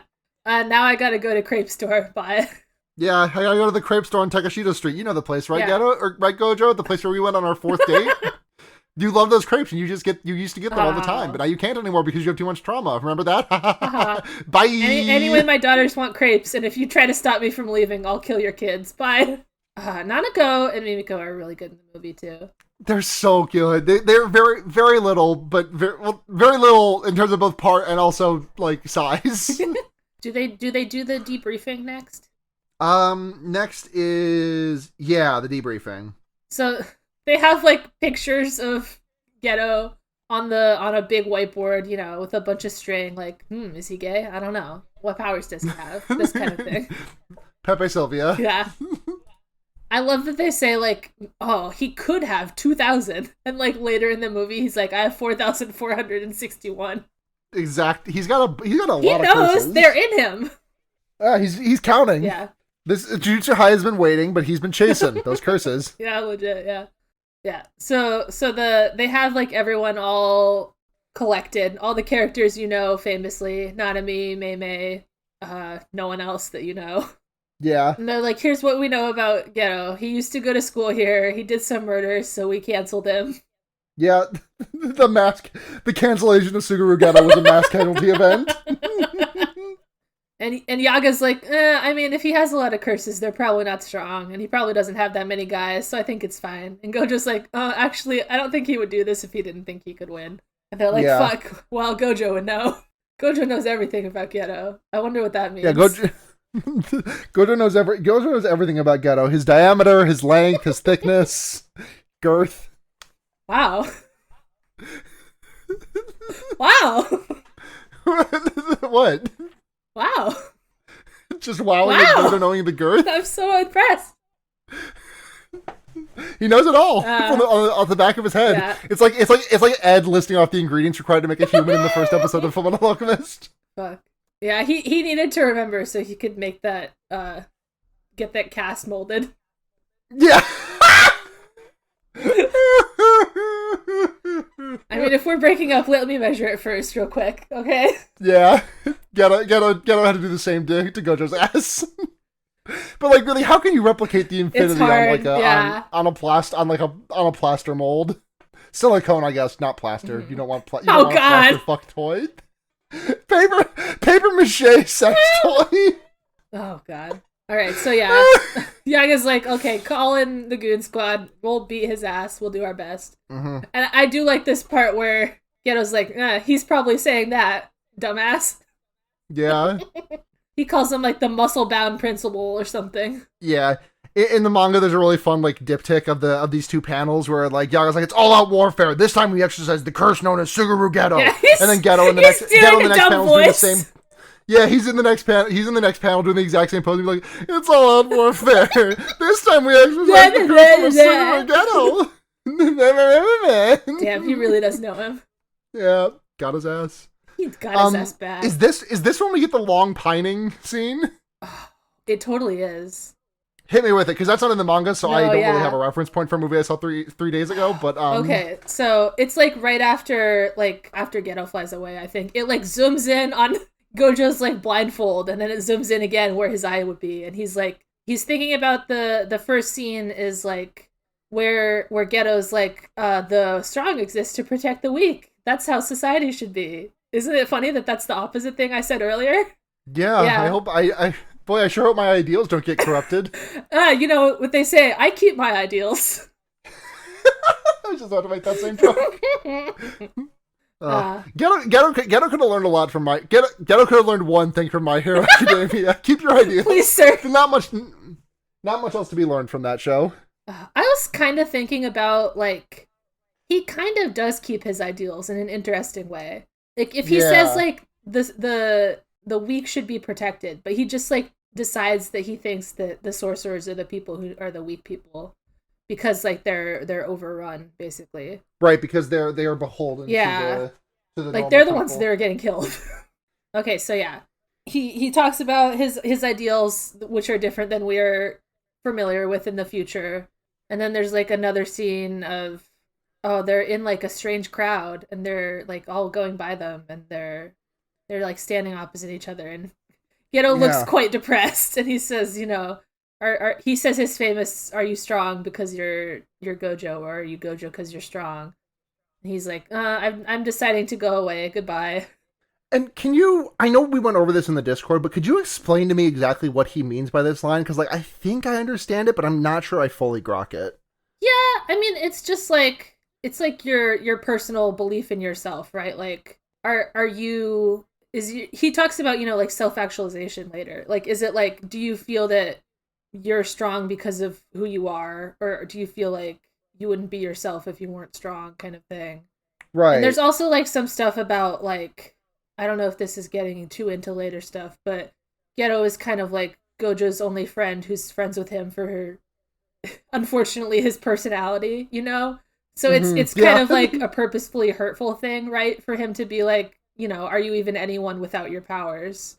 Because I was the only one who was friends with you without that. Yeah, okay. I was wrong there. I did not have it down. That's cool. Because I was thinking it was more of like a thing of like, I was thinking of it more like, because they're talking about how it's like, because this comes up in the context of Ghetto being like, well, my ideals are so fanciful, but like if I had your power, they would not be so. And, you know, it's like, are you the strongest because you are Gojo Satoru, or are you Gojo Satoru because you're the strongest? Like, would someone with my ideals have been as powerful as you? I think that there's a lot of room for interpretation. All right. But that's how I feel about it. The curtains are fucking blue. I feel like it's podcast. Like, you know, who would you be without your powers kind of thing. Yeah. Oh yeah. So he walks away from him. Ghetto walks away, and this was a funny part that kind of my mom made me realize, but like Gojo like holds up his hand like he's gonna blast him, right? But we have not seen Gojo use his power in the whole movie, so this doesn't make any sense. Right, zero sense to movie only. Yeah, he's gonna like flick a finger and like red him or whatever, but right, red him and also every other civilian in this this fucking Shibuya crossing. Yeah, and he famously puts his hand down because he can't do it. He can't pull a trigger. Yeah. He shoots his gun up into the air and goes I can't do it, like in Hot Fuzz. So yeah, Ghetto walks away, and there's like this like flashback is superimposed with like the sun is setting, and both Ghetto and Gojo are like kind of looking at it in different locations and thinking on their past. And, like, damn, we're staring up at the same sun as you. We're staring up at the same sun tonight. But it's setting, just like our friendship. So sad. Yeah. Oh God. I missed going to see movies. You know, it's fun to see the movie. It was really nice. It was really nice to see, like, this is like going on a complete tangent, but just like, I don't know, the staring up at the same thing, like, you know, as you is like, we're all staring up at the same movie. Right, but like also like this is kind of like this dovetailed with like me being back in the theaters for the first time since like, well, I saw Green Knight like once last year, and then before that it was like I think Tokyo Godfather screening or but the thing that brought to mind in particular was a screening of Millennium Actress that I went to, and you've seen that movie, you cried at that movie. Great. You know how like the almost full moon is like integral to the part of that, like the day before the moon is actually full, and it's like I just remember walking out of the theater and like they'd scheduled it so that movie was screening the night before a full moon. I just like looked up into the sky and just like thought about like everyone else who had gone to see that movie on that night and was looking up at the same moon. Ooh. And I don't know, I felt a way about it. No, that's nice. I just think about that sometimes. Yeah. All right. So gay ass moment over. Yes. Next is like everyone is all stanced up in like Kyoto and Tokyo, like, here are all our people. It's very like crowd of anime characters. Which one is the main character? Like, damn. Right, because you could like Mei Has a full design, and there's just like a girl with a cowboy hat. No, I want to know more about the girl with the cowboy hat, though. There were so many cursed tool users in this crowd that made me wonder about like why is Maki's use of cursed tools so strange and unique when all the other people who presumably have some cursed energy also. Well, I mean, it's probably not a cursed tool. It's probably just like a tool that you do with cursed energy, like Kusakabe. Yeah, or like Miwa. Yeah. God. Can I literally like fucking fists in the air, fucking double pop hand huge pump for Miwa. Why is she here though? I don't know, but I'm like, I'm not gonna say no. It's Miwa. Yeah. It was Miwa Wednesday. Well, it was Miwa Tuesdays. Yeah, so all the curses are flying up to fight everybody, but where could Geto be? Why, he's at Jujutsu High School because he has a plan. Yep, he's killing a bunch of jobbers. He's killing a bunch of Ajichi, like Ajichi likes. So many Ajichi clones are killed in the making of this movie. Yes. So he tells his squad like, if we like actually just squad wars, we'd probably lose. But if I kill Yuta and get his cool wife, then I will win for sure. Actually, I love that he says 99% because that's a real academic. You know that you can never completely say a future event will be 100%. So he has to say 99. Yeah. Especially when Gojo's involved. It's that like the fucking wrestling clip of the guy going like, each of us got a 33.3% chance of winning when you take a man like me, Suguru Geto. Gojo really is a genetic freak. A genetic freak like me, Gojo, you don't have a chance in hell at Survivor. At Survivor this December 24th at the Ninth Parade of 100 Demons. Yeah, so there's like this cute little like animated chibi version of like if I beat Yuta's ass and eat his wife, it will work. Don't eat his wife. Don't eat her. I really like that he implies that like he as a teenager was like lying about his power to his classmates and teachers. He's like, they believe my bluff that I can only take curses that are not attached to anyone specifically, or like they're not like controlled by someone. What a wild bluff. This will be useful later. What a very necessary bluff. What a very specific thing to lie about without knowing that a boy would have a power in the future. Right. But yeah, if I kill the person whose curse it is, then I can have the curse. Maybe he learned that from a certain someone. Yeah. So yeah, he's like, I'm gonna go to Jujutsu High and I will kill this little boy and I will get his powerful lady, and that will allow me to kill all the humans in the country. Yep. And then we cut to Yuta being like, damn, they left me alone. He's just like leaning back on his chair doing that thing that teachers always tell you not to do because it fucks he's the legs like, of the chair. I bet something cool is happening somewhere else, but not here. Yeah. Why would something happen here? The onomatopoeia in the manga is just alone. You really do be alone. But then he's not alone anymore. But then Maki kicks the door open. The way Maki opens the door with her foot, and then like the way she gets up on the table while keeping her hands in her pockets, she's cool girl for sure. Like Maki definitely has some bi girl swag, but also her incredibly daiki, like her movements, right? Like her movements. Masaka. Her movement, the way she carries herself. Masaka. That daikiness has not been seen since the last great age of curses in the Heian period. Yeah, so she's like, I know you haven't asked me about why Geto said I was cringe, but you'd like to know, right? So I'm here to tell you. Yeah. Why is Maki back here? Like, why is she not? Because like, not Akotsu. Inumaki is. Yeah, Inumaki's allowed to go because he's grade 2. Panda's allowed to go because the principal likes him. I feel like if the principal liked you, that would be more impetus for you to not go. Yeah, I don't know. I mean, I guess probably Panda was. Yeah, he's made to be fighting. Yeah, and also Panda was probably like, "Come on, Dad, let me go, come on, come on." Yeah, he wants to go with his buddy. Yeah. I imagine they don't let Maki go because she's like grade 4, right? Yeah. And it could also be because like presumably they called on the Zenin clan to help, and they probably wouldn't help if Maki was there. Oh yeah, you know what? That's probably it. Yeah, I'm sure that old geezer that's like her grandpa or whatever would be like, nah, fuck you. Now Bito. Yeah. Oh, dude, there's actually a lot of Zenins that could have been in the movie that aren't.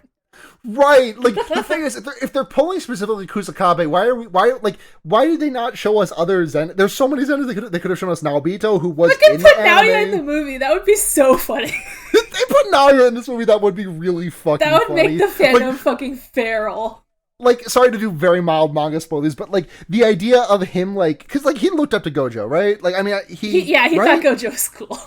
Yeah, and like I really just like the idea of like him getting like 30 seconds to like blow up a big curse and be like, huh, Gojo, what you think about that? And Gojo just like not looking. Not looking, no. Didn't see it. Yeah, too busy fighting Miguel. Oh my god. So we get Maki tragic backstory of like, I can't even see curses. I don't have any powers. My family thinks it's cringe. Well, actually my family's cringe. What do you think about that? And Yuta does the cute little thing of like, wow, you're so cool that you have so much tenacious spirit. I wish I could be like you. And she has her sad reflection of when she was a little girl, and everyone's like, oh, Maki's cringe. Don't be like her. And she kind of cries a little, and it's cute. It's a really sweet moment. Honestly, like I was hard out on Utamaki before this is a sweet moment. This.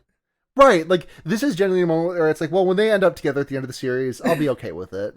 I love that he's like, let's eradicate the Zenin clan. Yeah. She's like, dumbass, it doesn't work if you help. It's my job. Yeah. He's like, yay, let's do it. Haha, yay, yippee. Yatta. It's reminding me of, you haven't seen Mobile Suit Gundam Iron Blooded Orphans, but there is like, just like there's a character who's kind of a couple years younger than most of the other like 16 or so year olds, but she like hangs out with them a lot, and like she in the most recent episode she's like finally been awakened to be like doing revolution. She's like, I'm gonna do revolution, yay! Iron Blooded Orphans is a good show. I like it. Yeah. So Maki fucks off away. I think this is now where we go back to Gojo. Yes. Yeah. So Gojo's like, everyone's here, but Geto isn't? That's kind of suspicious. Well, first Geto calls the curtain down, and then we cut to Gojo, right? Or is that just the manga order that I'm looking at? Yeah, I'm not really. I don't completely remember. I gotta CD. I'm so used to being the one with like the perfectly kept notes of everything in order. I don't have that, so I gotta CD you about this. I cannot be offering corrections when I just had the manga in front of me. Yeah, I'm not completely sure. I think maybe the manga is right. The anime change. I mean, it's going to be hard to keep. It really doesn't matter. They flip back and forth a lot for this part. Yeah. In the movie, we can do it in the manga order. That's nice. We get a single page of them being like, "Oh shit, there's curses here," and then like Gojo looks up at Miguel and is like, "Oh, I see a guy. That guy looks strong. I guess I'll have to take care of him." Yeah. And they're like, "Remember, we're just here to buy time for Geto," and then Maki is like confronting Geto because he put the veil down. She's like, yep. I'm gonna stop you. Is it a problem that I'm here? And he's quite rude to Maki. He's like, I will completely destroy you easily. You are monkey. Yeah. You're monkey to me. L plus ratio plus your monkey. So Gojo's still thinking on, damn, what's so mysterious about this battlefield? He makes a very funny face. He like squishes his own cheeks. Yeah. He's like, thinking face. He's just like, this is the face people make when they're thinking, right? Yeah. Yeah, so Ajichi rolls up and is like, I have the report for you about Okotsu Yuta's family history that you asked for. Yeah. This will be the important information that breaks the case. Yeah, the pivotal information that's going to be delivered in secret. Yeah. It's funny how this information doesn't really matter. No, it doesn't. Like, yeah, so he gets his info and he's like, Gojo's like, actually I have to teleport 2 children to Jujutsu immediately because that's where Geto is for sure, maybe. Yes, definitely, maybe. He does like a cool teleportation circle. He can do this? I guess he can do this. He can definitely teleport himself.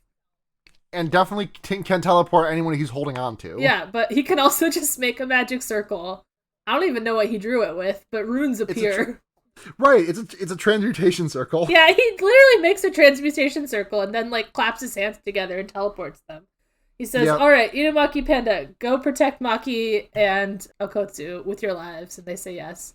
And he zoops them away, and Ghetto's friends that are there notice, like, fuck, he figured out because Ghetto isn't here. Yep, now it's fighting time. Yeah.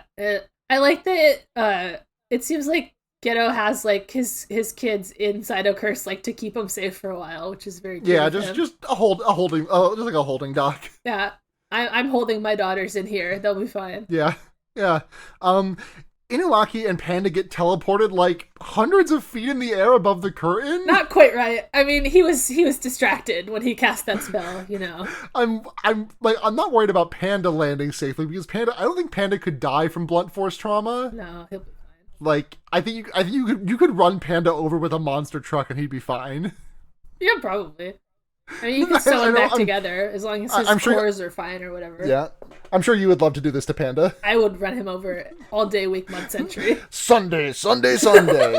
Join us when Kay gets in the grave digger to flatten Panda. I'm digging that grave.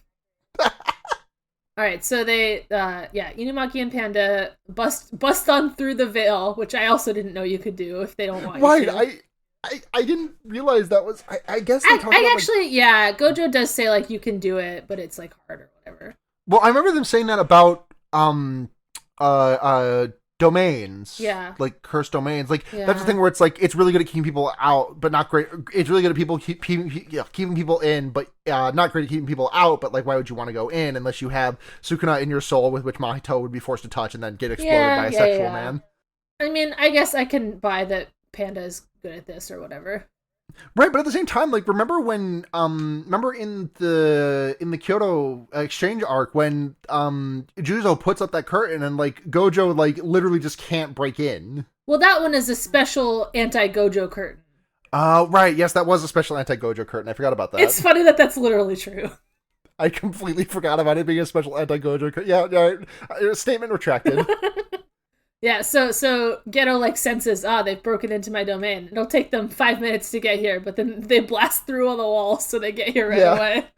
just straight, like, it's the fucking Yu Yu Hakusho thing when he goes to Genkai's training, and, like, they go through the evil forest, and the straightest way through the forest is, like, directly into the path of the worst monsters in there, and Yusuke just runs straight through it. God, when Jujutsu Kaisen is over, can we do a Yu Yu Hakusho podcast? I think you'd find some fun. I think you'd find some we'll great see boys in if that. if I can stop clicking on Zatch Bell whenever you say Yu Yu Hakusho, then maybe we can watch it. We can okay, but also it would be really fun to like dress it up like it's a Zatch Bell podcast, like name it after Zatch Bell, and then it'd be all about Yu Yu Hakusho. All right. Just we want to deliver onto the audience the same confusion that you have when you think about you're Yu Yu all Hakusho. gonna understand my pain. Whenever anyone says Yu Yu Hakusho, I think of a little blonde boy. No reason at all. You're right. We love little Zachary Bell. His name is Zachary. All right, so there's some good fighting in this part. Yeah, just epic fights. I like that Panda's like, I'm gonna get in close on Ghetto, and Ghetto styles all over him. Right. This is the part I was talking about where he's like being their teacher for no reason. He's like, you gotta pay attention during the fight. And he, like, shows them some cool moves, and, like, later he, like, tells Okotsu some stuff, too. Yeah. All the teacher Ghetto AUs have a lot going for them, to me. Yeah, I would like to experience that. I mean, I can't read shit. The only thing I can read anymore is Twitter, Discord, and extremely long visual novels about rural towns. Fantastic. They added a lot to this fight too. They added a lot of Panda's like powers that come later. Like he goes gorilla mode. Yeah, he does go gorilla mode. He uses drumming beat, the lamest power, and he does get his ass kicked. They like do their special team combo move of like, oh, you were looking at the panda and you didn't even notice Inumaki, and he blasted you into the ground and your head got smished. It was a very funny gif that everyone likes to post. I like that gif. It's funny. Yeah, and they're like, oh, are you? I like the point of like using a power on Ghetto like makes him bleed extremely immediately, because like the relative power of whoever he uses the curse speech on like makes it harder for him. Yeah. So like completely killing a grade 1 curse like made his voice rough but didn't really hurt him that much, but like putting Ghetto in the dirt immediately made him cough up a bucket of blood. Yeah. He just blorp. Yeah, he blorps. He blorboed. Yeah. He's my little blorbo. Blorbo from my lungs. So like, oh, we gotta go help Maki, and then like the way Geto like rises up behind them with like a parade of demons, and they're like, "Uh-oh, this seems bad." Yeah, they like go over to Maki, and Maki's like, "You gotta, no, you're not done yet," and he blasts him. It's interesting how both the anime, like this is true to the manga too, but like how the movie like doesn't really show any of Panda, Maki or Inumaki getting washed. Like it just cuts to them afterwards in like a really bad state of disrepair. Yeah, I wouldn't really like to see him beating the asses of these children. I don't think I would either. I just think it's interesting. It kind of makes him like easier to sympathize with. Maybe, I don't know. Yeah, definitely. So I mean, the door is already pretty wide open to that. I love that Geto beats their asses so hard that like a whole campus away, Yuta's like, "Whoa, an earthquake!" Yeah. And so Geto has this weird moment of like, "Wow, I love this. It's time for like an evil villain monologue. Wow, I love it when sorcerers try to help each other. This is so moving. I'm crying right now. This is the world that I've strived to build. Yeah, this is what he wants." And this is not really so much what Yuta wants, to see like Maki dead on the pavement. Yeah. Her leg is like all destroyed and she's bleeding all over. And Panda like has his stuffing out. Yep. Which was not in the manga. Like Panda like gets his arms ripped off. They've like decided what he is now. Like they weren't so sure before, but now he has stuffing. Did Akotsu speak like regular in the anime or in the movie? Because like in the manga, when Okotsu sees Inumaki in such a bad state, Inumaki says "run away" instead of like his and it's not used in like the command way. Yeah, in, like, he's out of juice, speech way that so he's just like, Yuta, run away. Did that happen in the movie? I don't remember. Mm-hmm. Okay. Yeah, it's pretty kind of like a moving part where like this is like the only stuff that Inumaki's ever been able to say to Yuta. He calls him Yuta too, which is cute. Yeah. It's like, Yuta, run away. Yuta. Also I always just love whenever that, I don't know why, but like whenever I hear the of like the typewriter clicking on the black screen. Yeah, that's really good. Always great. Always hits. Yeah. So Okotsu summons Rika now because it's time to have a big fight. Yep. You can't kill my friends. I'm going through the volume, and there's just like a pre-chapter, a little like funny little drawing of Panda being sad and him being like, "I thought I was gonna get the spotlight in chapter 3," and Gege just sitting at a table being like, "Sorry." Nope. I love no Panda adventures. You are not a romantic option. The bye boy swag does not extend to animals. Does not extend to Panda. No, absolutely not. So yeah, I think this is where we cut back to what's going on in the Night Parade of 100 Demons. Let's see, what order does it go in? I think first it might be Ino, which is ridiculous. I need to put my book down to just talk about this for a minute, because do we even know what Ino does at this point in the manga? Like, no. I know he's like a... in the manga, we've seen him have his powers explained. Don't ask me, because I don't remember. I didn't care. Yeah, he has like... I think he has like Shikigami or like 4 little creatures. Yeah, he's got 4 of them. Yeah, he's got 4 little creatures. They don't really show it in the movie because he hasn't shown it in the show yet. But yeah, he's got like 4 guys and they have like powers based on something. I don't care about Ino. But he kills a big green monster and he says, "Wow, I wish Nanami was here to see this." And Kusakabe is there and he's like, "This isn't fun. This sucks. Don't get so excited." And he has his sword and he slices around. Ino's like, "Oh, shucks." This is jumping back a bit, but just because we're talking about Kusakabe, in the briefing scene earlier when Yaga is like, "Oh, we're gonna beat this Geto guy's ass," there's a cut to Kusakabe and you can like hear him slurping on his little lollipop. Yeah, I hated it. Nasty man. We don't care him. Nasty little man. Why'd you put him in the movie? We don't need this man. We get Mei. Oh yeah, Mei goes sicko for a bit. I don't care her, but she did do a lot of flips, which is nice. Yeah. I would have liked to see her use her bird power more.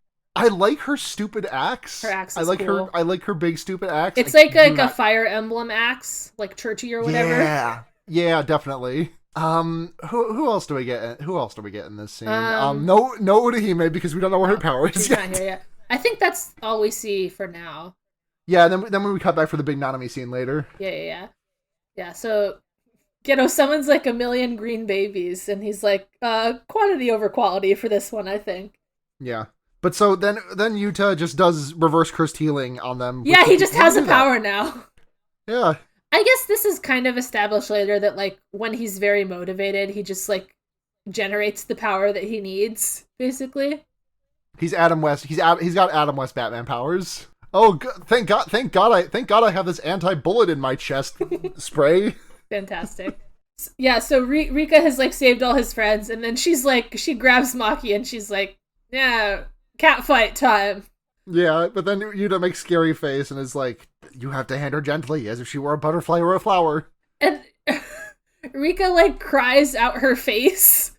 It's funny. It's yucky, but it is funny. And she's like, oh, please don't be mad. Don't hate me. He's like, no, I could never hate you. I hate that guy over there. Get his ass. Yeah. Go Rika, sick balls. Rika, you gotta get his ass for me. You have to get him in the QRTs, Rita, please. Please.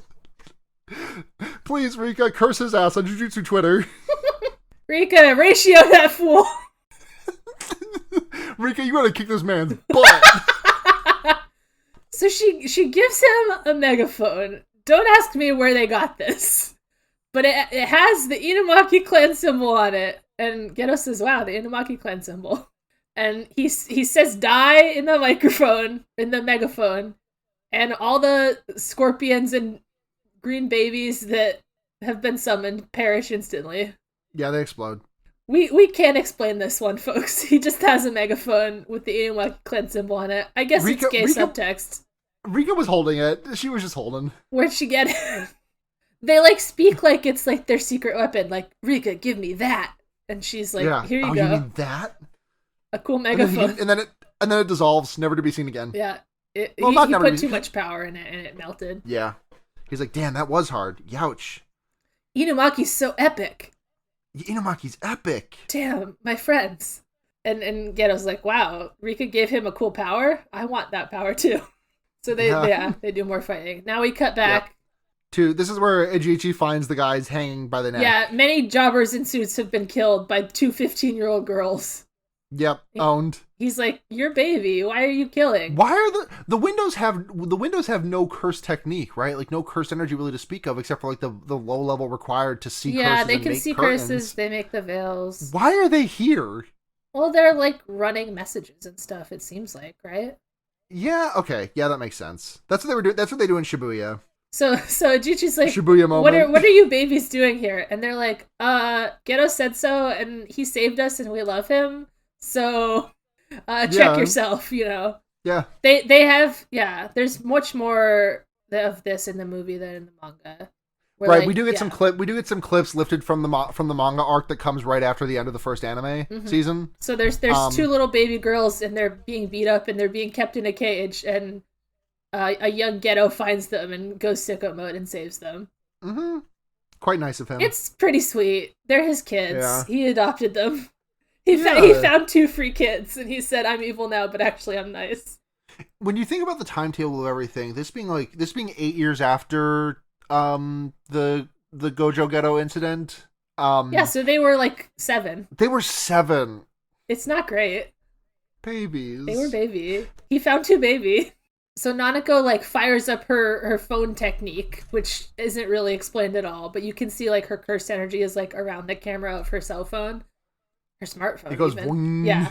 But then there's like a big explosion and Miguel is getting his ass beat hard by Gojo. It's like comical. It's really laughable, but he can't do shit. He's even got this epic rope, which is I have to respect Gege for just like, I don't know, respect might not be the right word, but it's interesting that this is like, this black rope is very clearly very important, and it is not like referenced otherwise in the manga until like chapter he kept it. Yeah, he kept it, but like it's just interesting. We see this in volume 0, and then this black rope does not come up again until chapter like 140 in the manga. Mm-hmm. But he did still keep that shit. Yeah. It's like, it's a magic rope that stops your curse technique, which is why Gojo has to fight this guy, because he could blast anyone. But then a curse rounds the corner and is like, "Hey, I'm here to make things bad." And like This Gojo is just so like holds up funny. a hand and like blasts him, He explodes blasts like it. 5 buildings. Yeah, he blasts the curse and like all the glass around it and everything. And Ichichi's like, "Oh no, Gojo snapped." Yep. Yeah, he's like all the housewives on that TV show. He snapped. He snapped. Gojo said, "I won't hesitate, bitch." He really did. And Miguel's like, fuck. Well, I only gotta keep him busy for 12 minutes, so maybe Yeah. I can do it. And then he gets his ass beat fucking hard. Absolutely decimated. Just pounded into dirt. Yeah.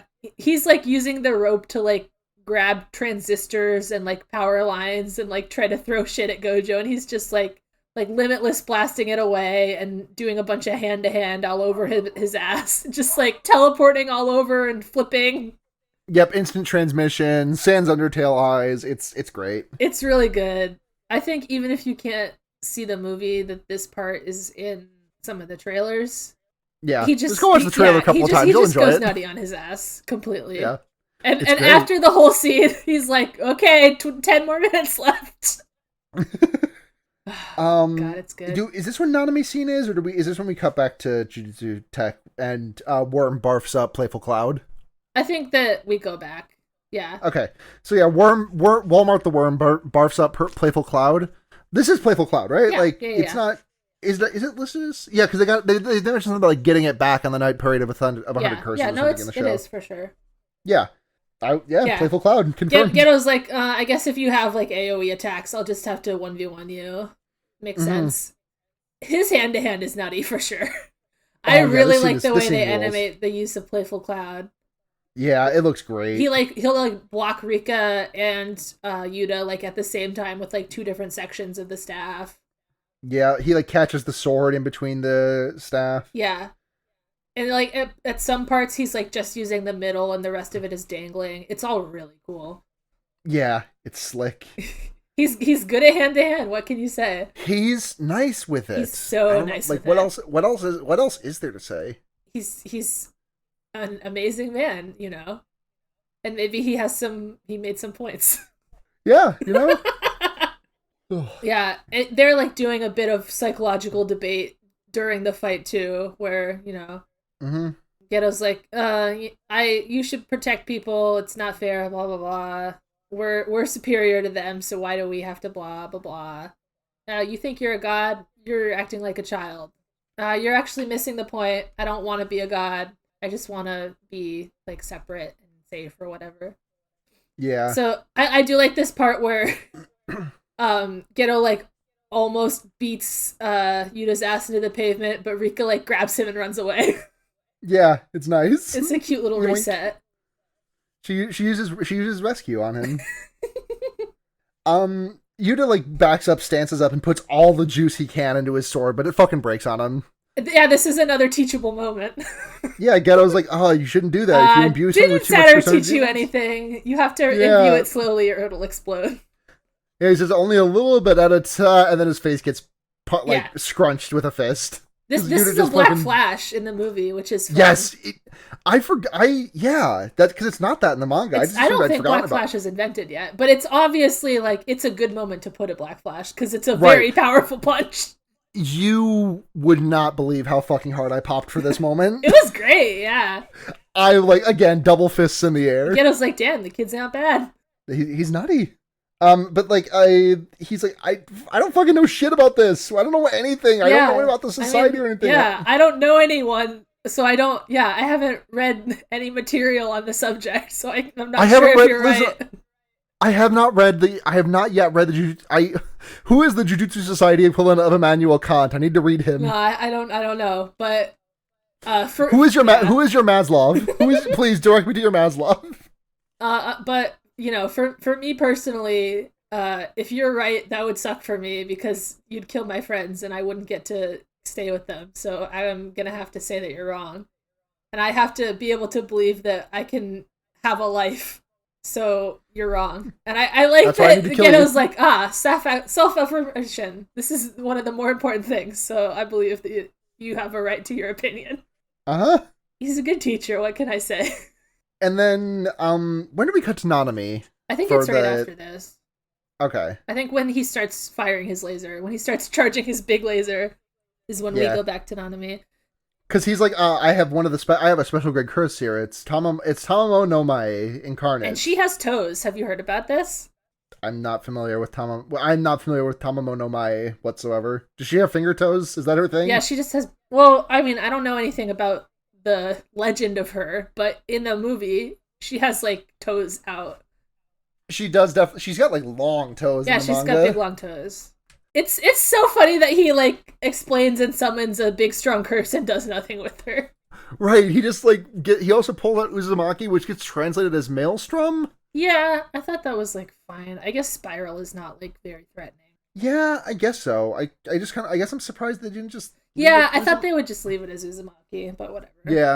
Yeah, it doesn't matter. Not. She just like hangs out next to him the whole time. Like, here's my cool friend. She's just chilling. Saturday chilling. Yeah. Don't at me. Yeah, you have Erika, whatever. Check out my cool friend. Yeah. And then we go back to Tokyo or Kyoto. I don't remember which location. I believe that Nanami was in Kyoto. So there's like a bunch of jobbers getting blasted by a curse, and they're bleeding all over. And some random kids are like, "Oh, I guess it's our turn to get exploded." And Nanami's like, "Actually, children, go ahead and just watch me go sicko mode." So he blasts up the big curse with his classic slices. His classic ratio, his dull knife thing. And then he like takes off his tie and he like wraps it around his hand and he activates his curse energy on that. And he goes Black Flash mode, which is we have famously interviewed on the subject. Yeah. He's a scholar. He's so wise. Yeah, and it does like the cool Nanami music too, with like the cool guitar riff. Like, yeah, very good, very good. I love that my mom said he got a good edit because he really did. Is your mom a big reality TV I head? don't know. She just said it like that. It was true. So yeah, epic Nanami, and then did we just cut back to the Rika? To the Rika I think it must be. Yeah, they're like they're both showdown? charging up across a field, across a hallway from each other. They're like, "Oh, I'm charging my big Uzumaki. What are you gonna do?" And Kosu's like, I think I'll tell Rika that I love her, and this is the last thing I want. You gotta kill this guy. I'll give you." Why does he say body? My life, my future, my body, everything. You can do whatever you want to me, Rika. And she fills him with milk and just slams him against the No! wall with Webkins. You know, Kotsu, colon full of milk. Kotsu, he really like dips into tongue kiss her. Like he opens his mouth for this kiss. Like I don't know where he's planting it. Yeah, but it's a really sweet moment. It is. Yeah, and this makes her gain a new eye. Wow, I love you so much that my head is opening up and I can see you. The local woman got eye surgery so she could look at her family more. Oh, local woman grew a new eye so she could look at her husband more. Yes. And this is the most iconic Geto moment where he says, "Oh, you're sacrificing yourself to remove the limits of her power, you womanizer." And he's like, "This is pure love," and how rude. Geto says, "This is how rude." How rude. And Geto says, "This is justice," and then there's a big explosion. This is translated differently in the dub, which I did like better. I don't like the "this is justice" line. I feel like it doesn't really make sense. Yeah, it doesn't really feel like an answer to "this is pure love." Yeah. What does he say in the dub? He says our love is pure, and he says you fight for love, I fight to win, I think is what he says. That is a K and Pokemon Draft League moment. And there's also been some discussion about like "this is justice" is not a good translation of like what the original says. Like it's more like I fight for my ideals, basically. Not like justice. I keep my ideals. Yeah, like I fight. This is for pure love. Then this is for my ideals. And the ideals get quite blasted. There's like a big pink laser, and it explodes like the entire area. Yep. And then we cut to Geto one arm moment, just wandering through like He's so blasted, and his hair is absolutely in shambles. Geto one arm, hair down, can't drift. Can I say, I'm going a bit Lin-Manuel Miranda mode at this. Like, just Geto, hair down, absolutely in tatters, missing an arm, bloodied. He's kind kind of nice. He's got it. He's got it. You know, if you've got it, you've got it. Yeah. I could not handle this they them pussy. I tell you that much. He's like, damn, if I had Rika, I could do whatever I wanted. But, and you know, next time, I'm definitely not defeated. Next time I'll get her. Just wait until you see Geto next time. Oh, yep. Uh-oh. There's someone here. It's my tragic ex-boyfriend has finally made it on the scene. And Gojo's here, both eyes out. He famously only does this when his boyfriend is around. Yep. Because while he was fighting Miguel, he had like one eye out of his blindfold, which looked quite silly. Mm-hmm. But he goes 2 eyes mode for this because it's very important for you to see his face. Yeah, and this just a tender moment. What is there to say about this tender moment? Right, it's just it's Geto and Gojo's final goodbye. Geto is just like Gojo prompts him for last words, and Geto's like, no matter what, I'm still racist against non-Jujutsu sorcerers, but it's just that in this world, I can't be happy from the bottom of my heart. Mm-hmm. And then Geto says, "Hey, Suguru," and then says something unintelligible, and then Geto laughs and says, "At least curse me at the very end," and Gojo explodes him. It's so crazy that he says something secret to him. He has some secret words to say that no one will ever know. Genuinely, literally, like, okay, let's take our feelings on Sadosugu out of the equation just for a brief moment. All right, I'm imagining that I can do that. Okay, what could he possibly be fucking saying at the end here? It has to be something tender. Right, like, what could it be? And there's been, like, some more, like, word from God stuff about there was like the like movie script leaked or whatever, like the prompts for the whatever, and it was like something that he's never said to him before, which is like, it's all very leading, don't you think? A little bit. There was all that talk around this movie coming out, like them really making changes for like the soul of the story, or what was it? Oh yeah, I don't know. But yeah. Well, we'll get into it a little bit more in the spoiler zone. Yeah. But yeah, he says something secret and tender to Geto, and then it, like, cuts to black, and there's a squishy knife-esque noise, which implies that he's been killed. Yep. I have to be honest, the first time I read Volume 0, I did not realize that Gojo had killed Geto there. Yeah, it just says Versh. It just says Versh. Yeah, I guess it's not clear, if you're not sure. Yeah. But now I know.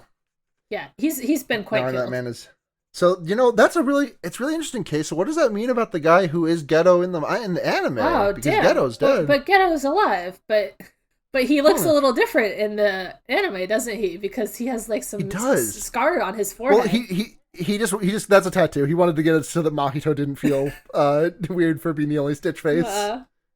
Damn, what does it all mean? It was because Nanami identified Mahito as the Stitch face curse, and Geto was like, "Oh well, we can't have that being so he's the identifiable. Let me just. All right, cool, done. Cool. All right, so we're done with tender gay tragic moments. Now Yuta has to wake up and remember. I blasted everyone, and everyone's like, "Yeah, you saved us. Great job, Yuta." And then Rika's like, "Yuta, time to die, like you said." And they're like, I don't think you can do that, Yuta. But actually, it's a nice little girl. Yeah. She slurps off all her demon form, melts away, and it's her little girl form from the flashbacks that we've been seeing. Just little baby. And Gojo shows up, and he's like, "Good job." And they're like, "We don't know you without your blindfold on. Please, you understand. I'm your handsome teacher. Can't you tell?" Yep. It's a very funny moment of them not recognizing him. Yeah, it's good. Yeah, so he tells them, like, you were right about it was you who cursed Rika, because you're from a very powerful sorcerer line, a long-distant relative, and we're actually distantly related. Yeah. And you, like, accidentally activated your powers when you saw her die, and it, like, bound her spirit to you as a curse. Mm-hmm. There's, like, some rules about, like, how you make a contract, basically, and it's like, oh, you sever the contract by saying you would die or whatever. So now, if the person you cursed isn't mad at you, then the curse is gone. And she turned nice girl mode, so I think that she's nice. It's really sweet. It's really sweet. And then, yeah, like, this makes Yuta realize, like, all the stuff that Rika has done is, like, kind of indirectly his fault, because, like, his power is what made her have that power. But she kind of makes it clear, like, you just did it out of love for me, so it's really not your fault. You were a baby. You just wanted more time with me, and I've been happy with you, so there's no reason for you to feel bad about this. I'm genuinely tearing up a little bit just looking at these manga panels. It's a really sweet moment. And the way she's just like, take care of yourself. Don't come see me too soon. Don't come see me. Yeah. Yeah, it's really sweet. And she oh, Sarah. Choked up on the podcast. Oh. It's fine. No, it's a really sweet moment. Yeah. And she explodes into like bubbles. Yeah, she goes to JoJo's Bizarre Adventure Heaven. And then we just get like a bit of a coda to just end the movie. Gojo's like, I have to get in one more gay moment, please. Yes, Gojo hands him his ID and is like, "Oh, you got that?" And a coach is like, "Oh, you got that for me?" And Gojo says, "No, my best friend did, my one and only." Please understand, it was my best friend that I just had to kill back there. My best friend and nothing else. They say he famously calls him my one and only in the most popular translation of the manga. You can translate that for the sub. Yeah. In the dub, the only one I think in the sub he says like the only one I ever had. Yeah, my best friend, the only one I ever had. Which in the dub he says my best friend did, and then he says like actually the only friend I ever had, which is funny because he famously does have another classmate from that time. Right, Shoko's just like Shoko in shambles in the dub. Right, poor Shoko. And that's Jujutsu Kaisen movie. That's Jujutsu Kaisen big movie. But if you stay for the credits, you can see a scene of Yuta in Kenya sitting on like a street corner with Miguel eating a yummy wrap 'em up and saying, "Damn, this shit hits." I wanted some Royco as a result of this. It looks good as fuck. I didn't notice this until the third viewing, but he has his current design in this scene too. Like he doesn't have the spiky hair anymore. He has the like emo bangs now. Oh, I didn't catch that. Yeah, it took me till the third time, but yeah, he's got the floppy hair in this scene. Yeah, that's movie. We've got some questions. That's movie. Oh, we have questions. Okay, great. Let's do the questions. Question from Milk Succubus at Milk Succubus 1. Hi, Milk. If your gay magic had a special colored aura like Mr. Wife Guy, what color would it be? I love that his is pink in the movie. Very fun. It's pure love. It's really, it is really sweet. It's a shame that pink is pure love cursed because I would have gone for pink, but I think like a light purple for me. Ooh, I would be. Love that. Yeah. It's too bad that like the generic one is light blue because that's kind of what I would want. Yeah, right. You do seem like you would have a light blue vibe. I just got those vibes, those easy breezy vibes. Yeah, maybe it's like a slightly lighter blue than the default. Maybe more like a turquoisey one. Yeah, that would be nice. Yeah, exactly. I'll take it. Everyone thinks it's the same, but you're like, no. It's very special. Look. Please look closer. Yeah. There's also a spoiler zone question. We'll get that to the spoiler zone. Okay. From Navy Stakes at Nickel Wolf, which JJK character not appearing in this film would you give a completely extraneous cameo to, and how would it happen? I think it would be really funny if they cut to Utahime for exactly one scene. And it's literally just like, I don't know, like Gojo or someone mentions her by name, and then it cuts to her does the anime sneeze gag, and then cuts away, not in the movie anymore. We already kind of said earlier that it would be funny if Naoya was in it. It would be really funny. I mean, it would make the most sense to have like Itadori in it somehow, right? Like him sure. Like somehow like glancingly interacting with Jujutsu Society and not realizing. Right, like Fugo at the end of the end of part 5. Yeah, if they like walked by him at the end, like they have this part at the end where like they're like walking in the snow, like all their friends or whatever. If they like like the scene in the scene in season 3 of Kuroko no Basuke when Teppei in his first year walks past like the Generation of Miracles. If they just unknowingly walked by each other, that would probably work, and that would probably hit for a lot of people. Yeah. Lastly, from Tuster McGee at Tuster McGee, funny ghetto eating curse yum yum. He eated that curse. He ate that shit. He ate that shit up 4,461 times. Yes. It's so fucking funny that they're like, God, maybe he has 2,000. He has like more than double that. Yeah. Yeah, he's on his hustle. He's on his grind. So it's been 8 years since the Sadasugo incident. Uh-huh. How many curses did he shout out? It's like what is it? 4,461. Divided by 8. And I mean, he could have had some to start with, too. He could have left with any number. Sure. Yeah, that's a good point. I was going to say, because this man has been slurping up like at least a curse a day at this point, which like, I believe. Oh, yeah. How many of these guys do you think are like fly heads, though? Like, I mean, he blasts out a lot of like green babies and centipedes. Yeah, he blasts out a bunch of... He gets gluttony. It's gluttony's little guys. Yeah. That's questions. Oh, questions. Fantastic. Well, if you don't want to get spoiled on the manga, bye. See you when the show comes back. Yeah, we'll tell you. Yeah, we'll give you a heads up. I think it's in Join December, the Discord. Right? That's so far away. But yes, that sounds right. Okay. I wonder if they're gonna do the thing that Demon Slayer did, where like they fold the movie into the show. I wouldn't like them to do that. I don't think it would work either. Like just based on like, because like then it would be like flashback to a year ago, jump to contemporary for a single chapter, and then jump to another flashback from even longer ago. Should. I think the thing that Demon Slayer did was weird, and like most anime doesn't do that. Yeah, no, that was definitely like an anomaly. But like also like Mugen Train was like, because like normally anime movies are like they shouldn't have done that. I don't think so. I mean, they made a bazillion dollars, so I guess it was fine. Right. Yeah, definitely worked out in the end, I think. Yeah, worked out for whoever was profiting. Yeah, worked out for I don't know the mangaka's name off the dome. No. I wish I knew that. I'm sorry. Yeah, no, I'm interested in them like having to reanimate those flashback scenes though. Yeah. I wonder how they'll do it.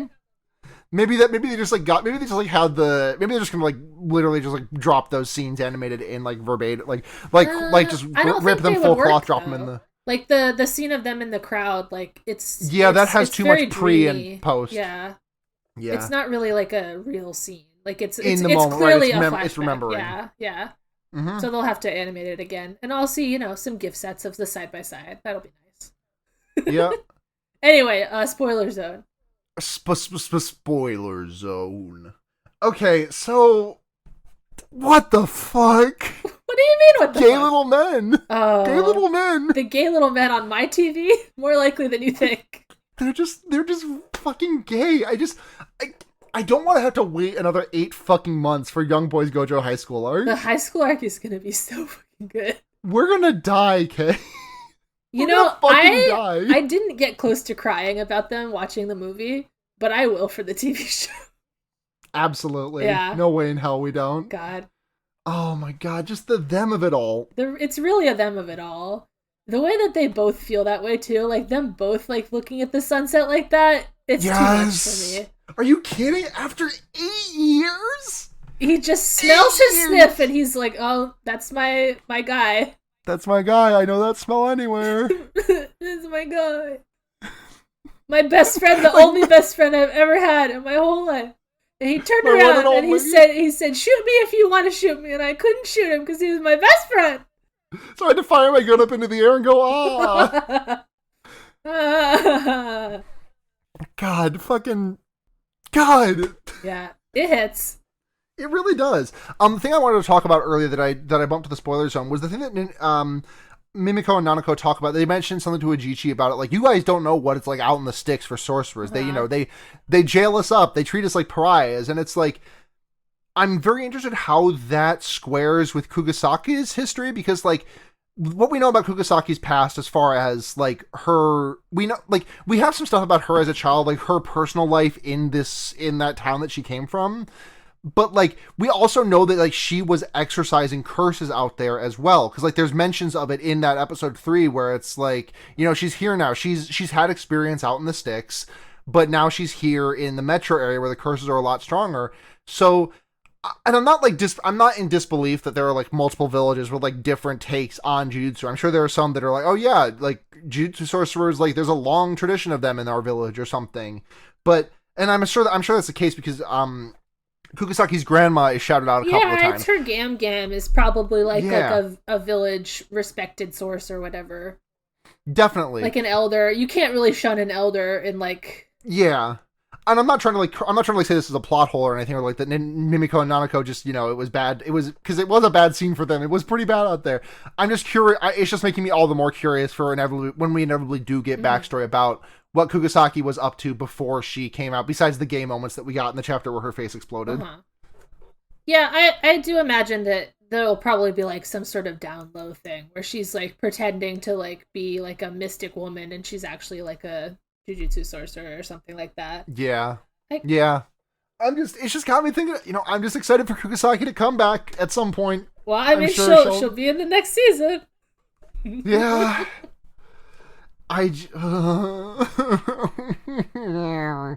Yeah. I'm just wondering about like the number of Shonleys who are gonna who are my friends who are gonna come up to me and be like, I cannot believe that you can square your love for Kugisaki and your horniness for Mahito with what the fuck he just did. He did that shit. Listen, I love Junpei too, I love Nanami. Well, they're not problematic. Is Kugisaki problematic? Oh, I see what you're saying. Right, yeah, I'm saying there are other people that Mahito exploded that I also love dearly. He really got him good. He really gets he really gets Nanami good. He jellies that man's top half. You see his spine and his hip bones. That's not how you want to blow a gun's back out. You do not want to see this. You don't ever want to see those body parts. Oh god, when Geto eats Mahito, that's gonna be pretty funny. We're in the spoiler zone. You're not allowed to call him Geto. Sorry, when Kenjaku eats Mahito, that's gonna be pretty funny. God, it's good. I'm so excited for the fucking wolf and bunny moment. That shit's gonna hit hard. It's gonna be so fucking good. That's gonna be so, like, oh my god. That's like one of my favorite scenes in the manga. Yeah, there's a really good Chainsaw Man scene that's very reminiscent of that to me that I'm really excited to see when the anime hits. Okay. When's that anime? I don't think we have an actual hard date for it, but it's sometime this year. I think fall season, if I had to guess. Okay. It feels like it was announced way before this new season of Jujutsu Kaisen. Yeah, definitely. I mean, the Jujutsu Kaisen. I'm gonna like the lead up from original announcement of anime to episode 1 of anime hitting the shelves is because like you obviously don't want to announce season 2 of the anime until after season 1's finished, right? Like, yeah. Let the hype build as naturally as possible, and then say, oh, by the way, there's more. Yeah. Oh, you know what? This is we're in the spoiler zone now, but I guess I forgot to do it during the episode proper. But shouts out to Kaylee McKee for the dub voice of Okotsu. We love her. Yeah, I watched the sub and then the dub and then the sub again. I kind of like the dub a little better. Of the movie writ large or just Okotsu? Definitely of Okotsu. And maybe wow, that's big to hear from you. I know, it's shocking to me. Like the only real downgrades are. I don't like Geto's dub voice. I don't like the way they do Inumaki. But that's pretty much it. The Gojo's totally good. The Maki's totally good. The Okotsu's great. The Rika is really good.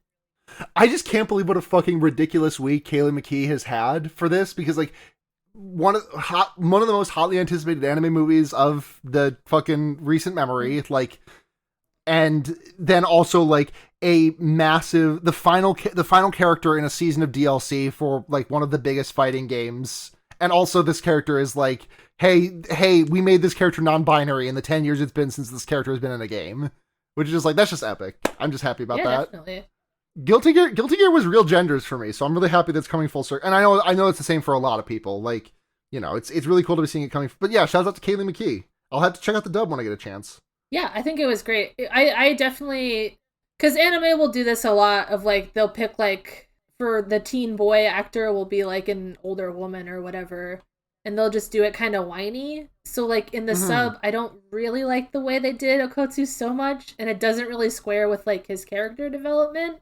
Like, it's hard to imagine this woman voicing him in like the stuff that we're in the manga now, right? Like, I don't think it would work. But I liked the Kaylee McKee a lot more. I have not. All I've heard from the dub voice has been just like from the dub trailer. But I have heard Kaylee McKee's voice of that of Testament in Guilty Gear, and I know you listened to that. Very clip different, too. Not even close.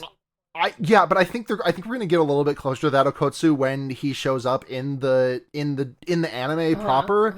Like not. Yeah, I mean, I'm just saying that like she clearly has the range, and I don't think that the Japanese voice actor probably does.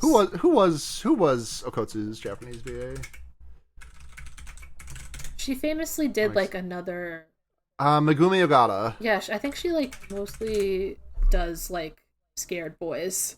Let's see. She was Shinji Ikari. Yeah, Shinji. Yami Yugi. That was it. Kurama from Yu Yu Hakusho. Both Makoto Naegi and Nagito Komaeda. Yeah, so that's like the kind of role she gets, which makes sense for what you can see on the surface of the character, but he does change a lot. So I don't know if they'll still have her do him in the future or they'll get someone else. Yeah. Interesting to see. Yeah. All right. I don't think I have anything. Yeah, I think that's all I got for Spoiler Zone. Great movie. You know, if you're wanting to see the movie after listening to this, they extended the release for another week because it did numbers. They said we'll show your dumb little foreign film for 1 week, and they said, oh shit, money. Okay, one more.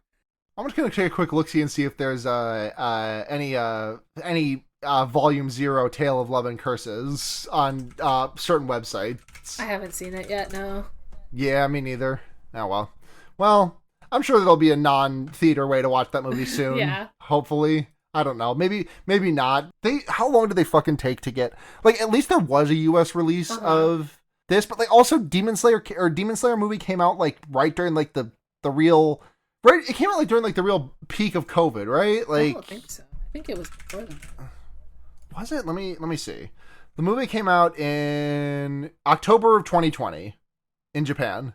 Oh, okay. I didn't. So not during the height of COVID, but it never got a US release date except for when it like became available on streaming. I don't think. Yeah. No, I don't know. I mean, there'll definitely be a better cam rip now because like they take it a lot more seriously in Japan than they do here. Yeah. So you'll be able to experience this movie, I'm sure. Mm-hmm. Good movie. Good movie. We like it. I gotta say, I'm a big fan of the movie. The big Jujutsu Kaisen movie. We became real movie heads in preparation for this. I say that like I haven't run a horror movie podcast for 6 years. Yeah, I think I saw this movie. This movie is maybe the only movie I've seen this month, but whatever. Yeah, you've seen it so many times that it makes up. Yeah, for it counts. Yeah. Yeah. I'm on Twitter at Sunhetzgenya, SUNHETZHENYA. You can find all my fucking podcasts there. I'm not going to go through the spiel. Yeah, you know all about it. You know Sarah. You know Kay. You know my shit. You know what? I will shout this one out because I will shout out just once the two ones I've done since we did the last podcast. Forward ReZero. It's the ReZero anime podcast that I've been talking about doing. I finally did it. I do it with my girlfriend Neve and our friend Morg. And I also am doing a stint on friend of the show Max's podcast, Wow Cool Robot. We're talking about Iron-Blooded Orphans. It's fucking good-ass anime. I think you'd like that one, Kay. It's fun. There's gay boys. Oh, now I'm interested. I don't care about robots. I look at a robot and say, wow, I'm bored. But if there's gay boys, maybe I'm interested. There's some gay shit in this one. Can they do that? I don't know I don't think this character actually ends up with someone, but there is like the first canonically gay character in all of Gundam in Iron-Blooded Orphans. Wow, gay robot. Wow, gay robot. All right, podcast. Well, thank you so much for listening. Yeah, we'll be back in December whenever the show comes back. Big episode. Just listen to like 1 minute a day, and it'll get you through the drought. We had to call Gojo horror like twice as much. Yeah. God, I just want to keep talking. I know it's 10 p.m. I have not eaten dinner yet. There was a cooked steak waiting downstairs for me to dig into, but I want to I just want to keep talking about that whore. He literally had lip shine every single scene. Every single fucking scene. It's unreal. That's just how he is. Anyways, let's go get some snacks. Let's go get some snacks.